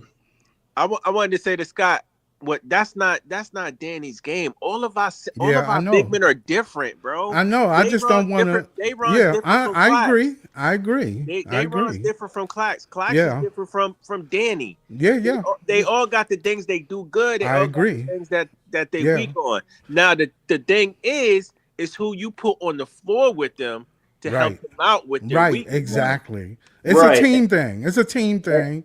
There's no one individual that's going to do it all. Let me tell you something. If you think that is one Superman that make you win titles, that's not how it works. Man. No, that's a We very we fair all point. know that. And I would say this to Joey, like at the end of the day, do I think it's our best or more Clax this year? Probably, but I would be surprised if we do keep Clax this year because maybe you let Wolf just develop in the G League the first half this year, maybe bring him up towards the end of the year and let him play. And then the second year, that's his time to get more minutes. I mean, we can do it like that. We don't have to just trade Claxton right away. But I think the goal is if you draft Danny Wolf to believe to be your future big of Brooklyn's future, you've got to see what he does the next 1 or 2 years with development. Right. And if I can see that. Claxton, if it's time for Claxton to move on, you make that decision. But I would say this though, Claxton is getting up there in age. He's going to be 27 a year from now. It's like That's know a what fair Claxton's assessment. ceiling is right now, Yeah, though. yeah, That's a no, good no, point. no, It no. wouldn't be a bad idea to just let Clax finish out his career because at the end of the day, by the time he's done in Brooklyn,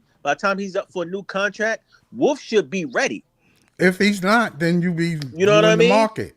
You So just in the I market. think the only way Exactly, Scott. you really move Clax is if you really need to make a trade because he's going to be one of the biggest salaries, Right. on the team. And if you really need to make that trade to make the That money work, but yeah. besides that, I You don't mean, move him. fuck him. Just let him play it Let him out. play out. Yeah. Yeah. You don't move him not just to be moving him. Man. You gotta move him strategically.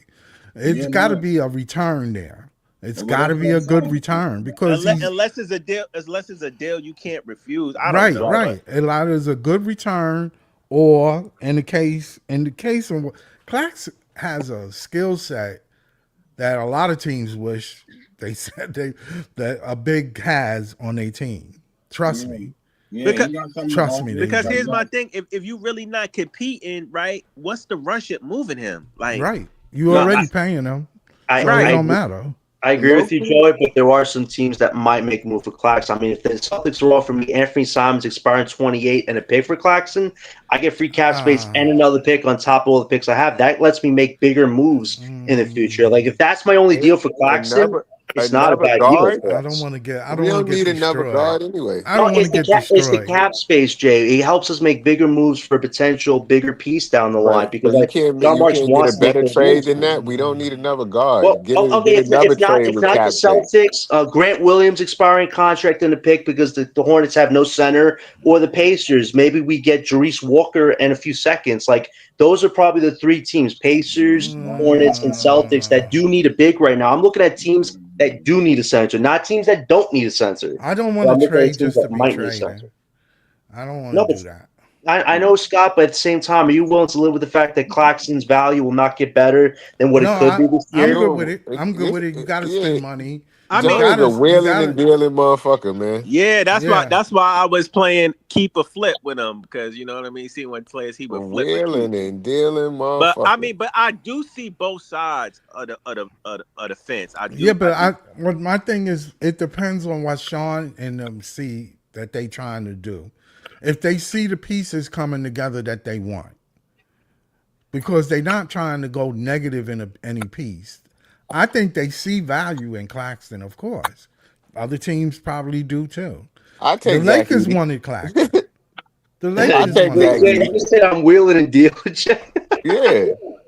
Like Hey, always got to keep a mind on for the future. But listen, I think Joy brings up a valid point, though. You don't have to move on Claxton this year, but the offers I just said to you guys, those are offers to consider because you know where Claxton is at, and you have Danny Wolf who will want to get minutes eventually. It's like you just have Right. to time it the best way possible. I You want got this to see one. what Danny Wolf going to be. That's true, but Right, right. you also want to make sure you bring Danny Wolf along. And you Right. don't You just want to throw see him what in. he going to turn into. Right, Be. and I think if you still got Clax and them here, you can still give him playing time and bring him along, and not just you. I mean, you could feed him to the wolves, but why do that if you got two centers already and you could just gradually bring him along, and then when they're You out need the more than door, two. You when they're need out the two door, he at could be ready least. to go. To be No, honest with you. that's valid, but just like we talked about with Daron, don't want to let him go. But teams do get desperate. There's a lot of teams that are near the cap Yeah, breaker that but want to win a title right why now you that want to might give help them? Marks an offer Why he help can't them? refuse. And you know Marks, if there's an offer he likes, he'll take it and say this was a great move. Like My that's just question what we have is, to prepare ourselves for. Like if not Claxton, then it might be Daron, but I don't want to trade Daron. I feel like Daron is a part of our future in our system right now. Whereas with Claxton, for the right offer, it's more movable for us because you have Danny Wolf in the background trying to rise up. But Danny this I, first Wolf I year, feel like cannot fill that role. I feel like they really want Clowney as Claxton replacement more. I just always saw that I ever. don't think Clowney is a better Clowney's a shot power forward. blocker Jay Clowney's a great power forward. If you than saw the way he Claxton. dribbled tonight, Clowney looks like he's a two-way power forward of our future. I don't see center. I see Man, legit you ain't see the power way forward. Danny Wolf could dribble. Yeah, Danny Wolf dribbled better than Clowney. No, wait, Jay. Did you see Clowney dribble the ball tonight Bro, like I when he seen first came both of off the them dribble court? in person, and Danny Wolf dribbled Danny better than Wolf got a Clowney. bag, bro. Danny got a yeah, he bag. got skill. Danny He has Wolf a dribbled better than purpose. Clowney. You Not need to see your 15-man roster. You have to see it. You have to see what you want. Danny I know a Wolf lot got of people handled low think, key. That shit was surprising to me. Bro, Jay, we been telling y'all niggas that when we was telling y'all he was doing those step back threes and shit in college, who, bro. Danny Well, Wolf? I'm just talking about him just dribbling the ball, just like Yeah, he his. was doing that type of shit in college. Clowney looked really good dribble the ball today, Jay. I mean, he looks way more confident. I mean, if Clowney could dribble and shoot like he's doing right now, come on. That's powerful written Yeah. all over it. My thing is, Gordon said he's Clowney don't two-way. need to have a super bag. He just need to be solid with the basketball and sturdy with the Right, shit and right. not be losing it. Get the Clowney point just A gotta to be. point B. That's Yeah, it. yeah. He just gotta be able to drive to the cup Yeah. when he need to. We But don't as need him far as doing step Danny, back threes and crossovers and yeah, yeah. you As know far as Danny though, shit like that. They really like should Jay start said, Clowney with Claxton. I feel like that's just great for the front court and you protect MPJ's back. I feel yeah. like As that far should as be what they should. Like I understood the Terrence Mann thing was experimentation tonight, but Clowney looks ready. Give him the shot and see if he succeeds or not. I Huh? think he's ready to What succeed. you mean? Like Terrence Mann looked like he was the best person on the court at no, times no, he was tonight. great that, tonight. He was great tonight, but realistically, you're probably starting MPJ over Man and probably do it at the three, so Clowney could get a legit shot to be the four. I feel like that's the way they should do it. Man is fine as a backup. I agree. I would love to see Noah Clowney next to Clax Yeah, in that front court. That would be a terror for teams, especially on defense. Then, like John said, you still got length with MPJ at the three. He can help on the boards. He can help defend. You got that long wingspan. You got Yegor. That's another big person who could play the point. And then the only real small person on the team, I mean, on the court with the starting five is Cam Thomas at the two. But wouldn't be a big issue because everybody else has length and wingspan. Exactly. Thank you. Thank you. I appreciate what you just said. Because Yeah, a but lot of but but it teams would do also that. help with MPJ because MPJ, I mean, he won't have to play the four, and we know he got back issues. So the three would be, I think that would be a easier spot for him. Less yeah. stress on his body. Yeah. I'll go back to MPJ in a second. But like you were saying about Danny, Joey, to Jay, if you seen him in college, they said he excelled at Michigan because they basically let him run the offense. And when he ran the offense, he was doing all types of stuff, bro. You know what I'm saying? You set a pick. They had a big set of pick for him. Like I think him and Dayron would work good, not him and Timmy. Like if you set a pick with Dayron and let him snake I don't know. I the think pick he I and think he roll, got sniped. snake the pick and roll, He like might have got sniped. he would Hey, show what's up, his Lee? true offensive skills. Going on, Like I said, Scotty. and he would have to slim down a bit and then bulk up to keep his weight because he's at 250 right now. So he Yeah, would have to slim down and then add the get muscle on shredded. top. Yeah, Yeah. but me and Leaf, we been talking about that. We was talking about Danny, and we was talking about the kid from Stanford. What's his name? Ice Raynard. Raynard. Raynard. Yeah, Yeah, Reynard. we was talking about them before we Where did drafted he them. go? Where did he go? Raynard went to He, Sacramento. yeah, he Oh, went to the Yeah, okay. Kings. I don't think he made the team, but he did go to Sacramento. But I contingent like my contingency with Danny in terms of all the other rookies, bro, is like in terms of his offensive output, bro, like in his offensive skill set, he has the least to work on to me. Like realistically, bro, at the center position, only thing you really need to work on is just Getting switching. stronger. Is switching and rebounding. Like because the thing is, Danny got guard abilities in a big man's body. Yeah, facts. That's just Yeah. like but a Yeah. lot of the big man stuff he don't really excel at. So once Right. he start excelling at, once he start getting his hands dirty and getting in there for the boards, and he start to turn himself into that rebounding prowess type of player, and you don't have to put anything else around him to the point where he could play the center position because he's going to play the center position the way the league is going. Right. That's number one. I just think he needs to get his physicality and his body right. Yes. Once he gets his body right, his physicality is there. He's confident, and he gets it that he can hold his own Right. strength wise against the other centers in the league. He'll be fine. Right, but I really wanted to spend the last couple of minutes, I guess, what we had to talk about the ascension of how Clowney is really taking his career very seriously, and I think this off season and it coming into tonight really proves it. You know what I'm saying? Because Joey, you was asking the question at that age. I think he's about 21, about to be 22, maybe after the season. Claxton was not looking like this. He was not in that type of form physically, bro. That Noah Clowney is in right now, and Clax didn't have the confidence in the outside ability that Clowney has right now. So I think Clowney is way ahead of schedule, just in terms of his age, bro. Like at 21, like for him to already be showing signs of like, yo, I know where my game is going. It's going in the athletic field. I'ma still be a legitimate four in this league. For the other fours that's coming in this league, man, yo, I'm ready for them. I'm ready to take the contact. I'm ready to deal with the physical play. That's what it is. You know what I'm saying? So I think Clowney, I mean, That's let's what I'm face saying. it, bro. Like, listen, Clowney for ready. I don't, yeah. I don't want to say this out loud, but he was kind of getting bitched last year, bro. Like, it was what it was. He Yeah, was yeah. getting No, he's moved getting pushed around. around. He's getting Yeah, he pushed was getting around. moved around. He was getting stiff armed. He was getting little Yeah. man by Yeah. any and everybody, and I he don't think got in the that shit gym. going down. Yeah. Like he making an effort to make sure, like, yo, That I'm shit I'm ain't not happening. going. I'm You know not what I'm doing saying? it. So I He mean, so he put Clowney, I in put a lot of excellent respect work for Clowney. this few months. He really has. I put a lot of respect on for Clowney to in terms of taking it seriously, getting into physical shape, making sure you deal with the physicality of the powerful position, but at the same time, getting too aki, bro, could work against you, especially in today's league. So you don't want to go too much. I think the only player that was able to get away with it was Giannis because he did it in a time where the league was changing. Yeah.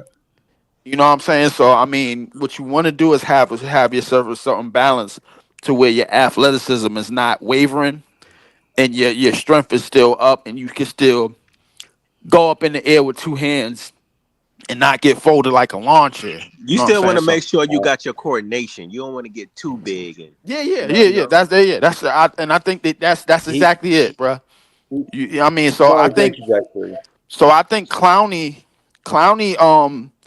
he is making like if we going in a race in terms of like let's say like if it was Street Fighter, bro, and who getting their energy up, who replenishing their energy as fast as right now. I think Clowney, bro, has made a significant leap just in terms of how he wants to play the power forward position. That's Yeah. just me. I Um, agree. yeah, he's getting there. But the problem is, right? It's not really a problem. Is he can he start? Right? How do they really want to run the offense?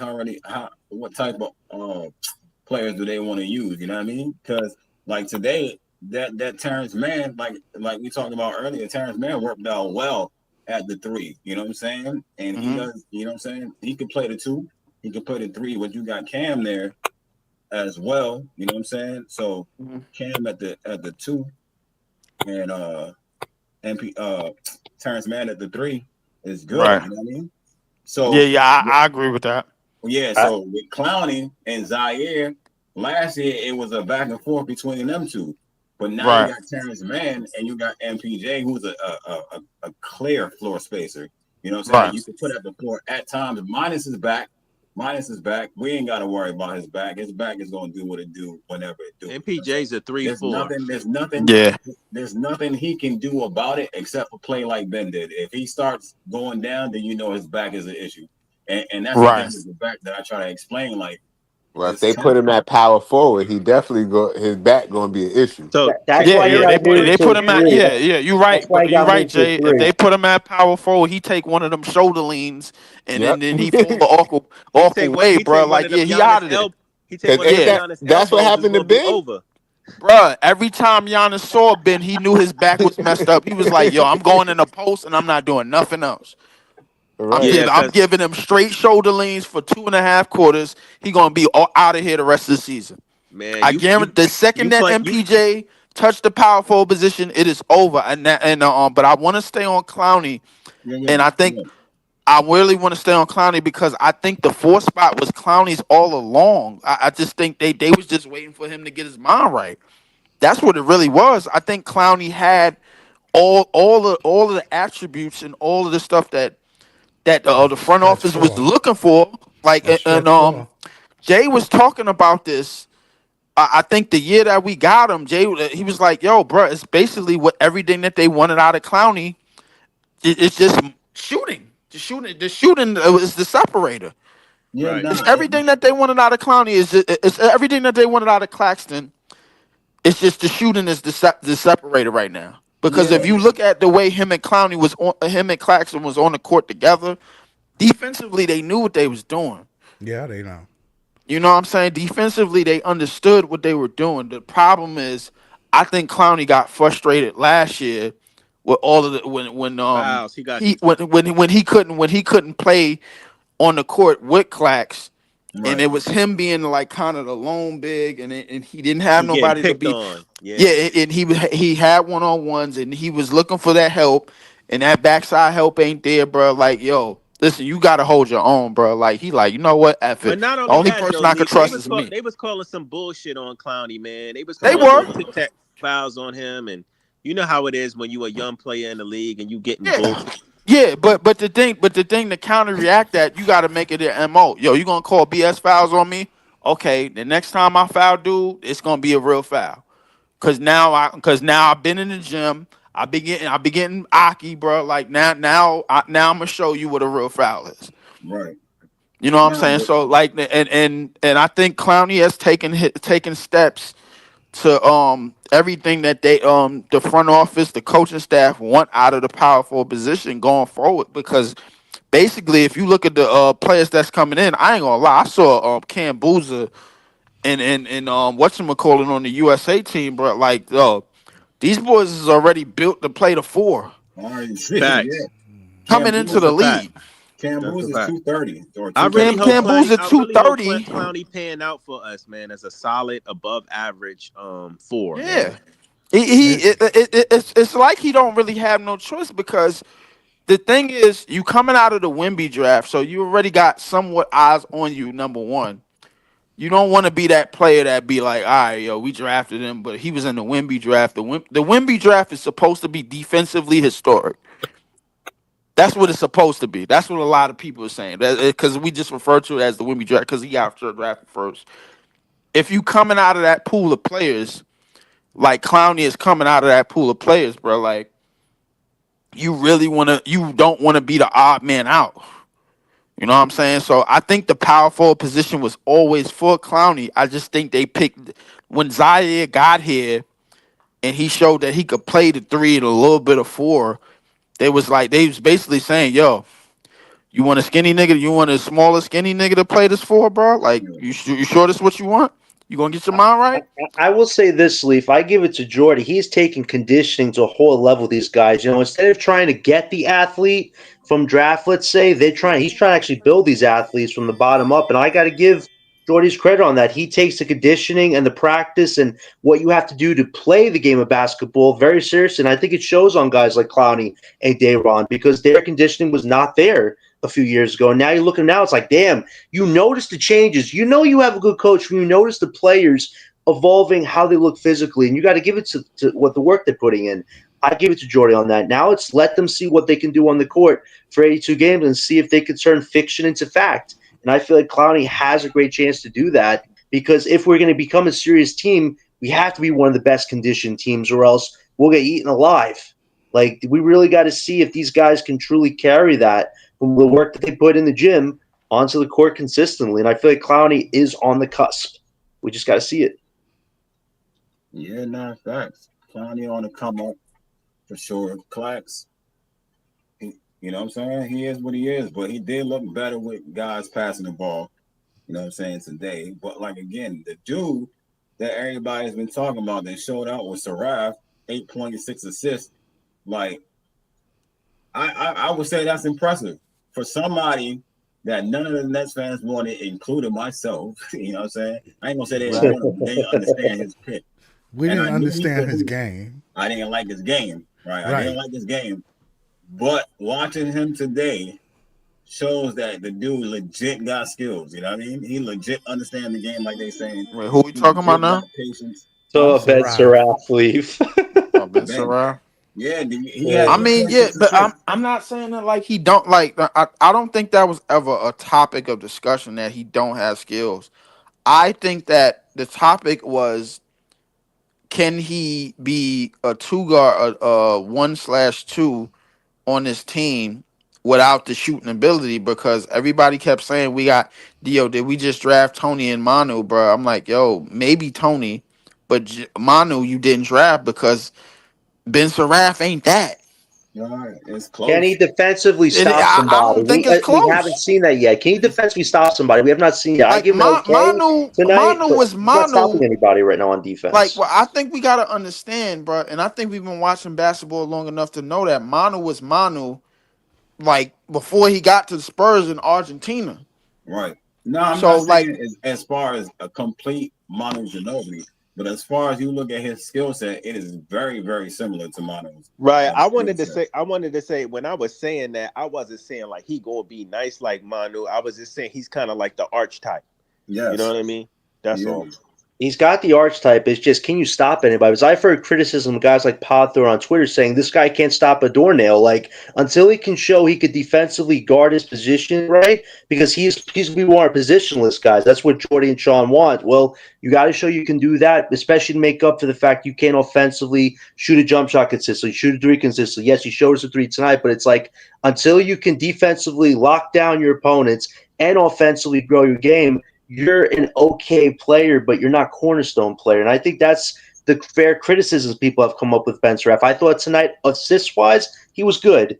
It's just he needs a lot of work. That's not a bad thing, but it's something he needs to work on because you can't just get that comparison to Manu unless your game is on that level, and he is not. So I think this was an audition because we don't have Yegor. But when Yegor comes back, is Saraf's game going to be better than what it is right now?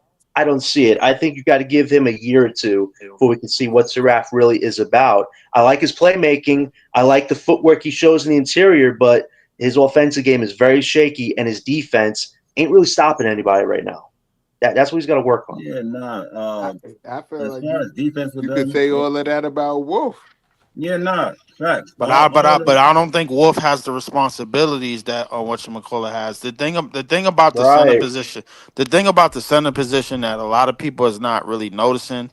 It's not too many dudes out there averaging outside of Joker and a healthy Joel. It's not too many dudes out there like putting up crazy numbers and offensively and applying that kind of pressure. I think for the skill set that Wolf has, Uh-huh. the only thing But that not he needs to work on is rebounding at an elite level. but not even Wolf And his though. defense a Why little is bit. everybody like so nitpicky with Ben? Like Trayor doesn't have weaknesses. He Yeah, he does. Like, do. and I like Trayor. Me too. Trayor is a shaky shooter. Trayor is fast, but he got like one speed and he don't know how to really Right. control himself when he get to the basket. Trayor's not a great defender. Right. Well, No. that's So why he didn't get the starting gig because of the defense. That's why Because of the Saraf defense. got yeah, it. But I'm just saying, if but you look at Saraf's defense, it doesn't impress anybody. So it's like he got it because of the playmaking edge. But No, Nolan Yeah. can no, playmake too, so it's not a huge difference, I don't think, between Nolan no. and Saraf on level I, right I now. think I I don't no see no a no big I think difference. the difference is that Nolan has in the NBA a natural ability at like north and south, bro, that you can't teach. Ben Saraf got basic basketball skills and basic basketball skills on a pro on a pro level, even on an overseas professional level, and you could use that. But at the same time, where Nolan Trayor can take his game, bro, like if with that first step, is way further than where yeah, Ben I Saraf could understand take that. his game. You're looking at Nolan Trayor speed, and I get it, but we also have to understand Nolan Trayor has to be able to control that speed. Yeah, You know what I'm saying? yeah. He got Especially when that. It's true. especially when he's on his way to the basket, and it's just like I get it, he's fast, but it's just like one gear, and that's it. Right. So You know Yeah, what I it's not mean? the criticism. real question is, bro, like how many of these players can be legitimate starters for years to come? We don't That's know. that's that's We the don't We real we know. question. we don't know. Now That's what I'm Clowney, saying. All of them are in a projects in the making. They're all projects, Word bro. up. Word up. yeah, They're yeah, all. but I feel as though Clowney, even though Oh no, he's still Clowney is. technically Clowney is still technically part of this young regime because But he Clowney only ready. yeah, I think Clowney is He's going ready. taking strides to being ready to becoming a legitimate starting power forward in this league from years and years to come. I don't see anybody like I mean, we haven't seen Drake Powell yet. Nope. And between the other four picks, bro, I don't really see the separator, bro. The only thing about the other four picks that I see is the fact that Danny Wolf, out of everybody else, probably him and Drake Powell probably got the least amount of stuff to work on.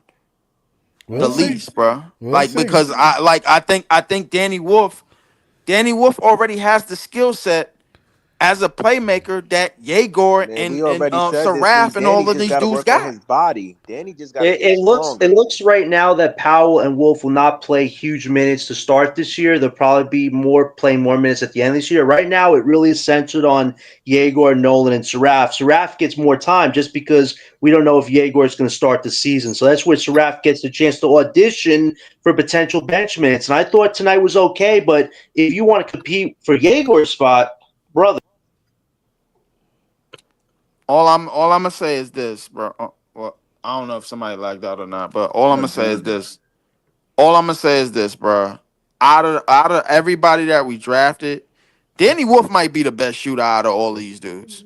I We'll agree. see. We'll see. He might not even the best shooter, but the best creator. Yeah, I think he can see the floor and pass Bro, well. He Leaf, Like he classy has and nobody, guard good. I ability. never, The guard Yeah, abilities that he and he has. can see. He can he's, see the Yeah. So floor. He so can I see mean, I over like never, people. I I don't never I don't think questioned, 7 footers is gonna know how to deal with that. I think you gotta catch them like you gotta catch the element of Well, surprise. well, well. If you passing like that, you have to show them that you can hit a shot. If you True. don't show them you hit a shot, they know what you're going to do. Right. They know what you're gonna do. But I don't think Danny Wolf has that problem. Oh, we'll see. We'll no, see. So I mean like if we really looking at it from all of the rookies, Danny Wolf, bro, like in terms of all around offense, is probably the most polished out of all of these I rookies agree. we drafted. I agree. He I has a totally skill agree with set you. that's ready. If we're talking about offensive skill set, He Danny got it. has the biggest bag for sure. Yeah. Absolutely. He just needs to better his conditioning and his defense. If he gets Now, those can two he things run up and right, down the he'll court become a real force. with what? How Jordy going to run up and down the court? We know We he gonna got a find bag. out. We This gonna dude find is out. 7 feet. I seen this 7 feet, 7 foot. Um, what's the dude that on what's the dude name? They said he looked like the dude that the social media guy.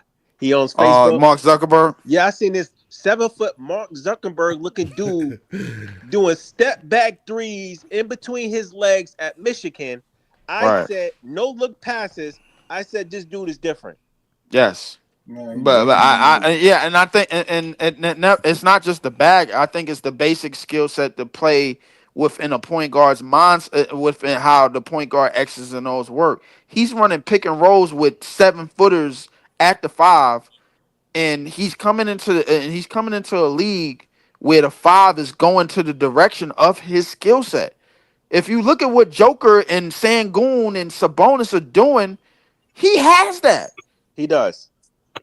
He does. He does. And I totally agree. in today's NBA, bro, your go-to player, bro, the everything that you need to have to be a go-to player in today's NBA is way different than what it was 10, 15 years ago. It's way different. If No, you So ain't feeling, if you don't could you have the say ability to fill up the stat sheet, and you don't have the skill set of being a high level scorer, or being a high level assist man, being a high level rebounder, bro, all of that has changed. All right, hold on. All of that has changed. I'm about to close out. Go With that ahead. being said, everything has changed. Y'all know everybody in our panel. Thanks. I appreciate y'all coming up. Y'all don't have to like, y'all don't have to subscribe, because I don't know anything. You heard? And we out. Yeah, definitely, bro. But I like.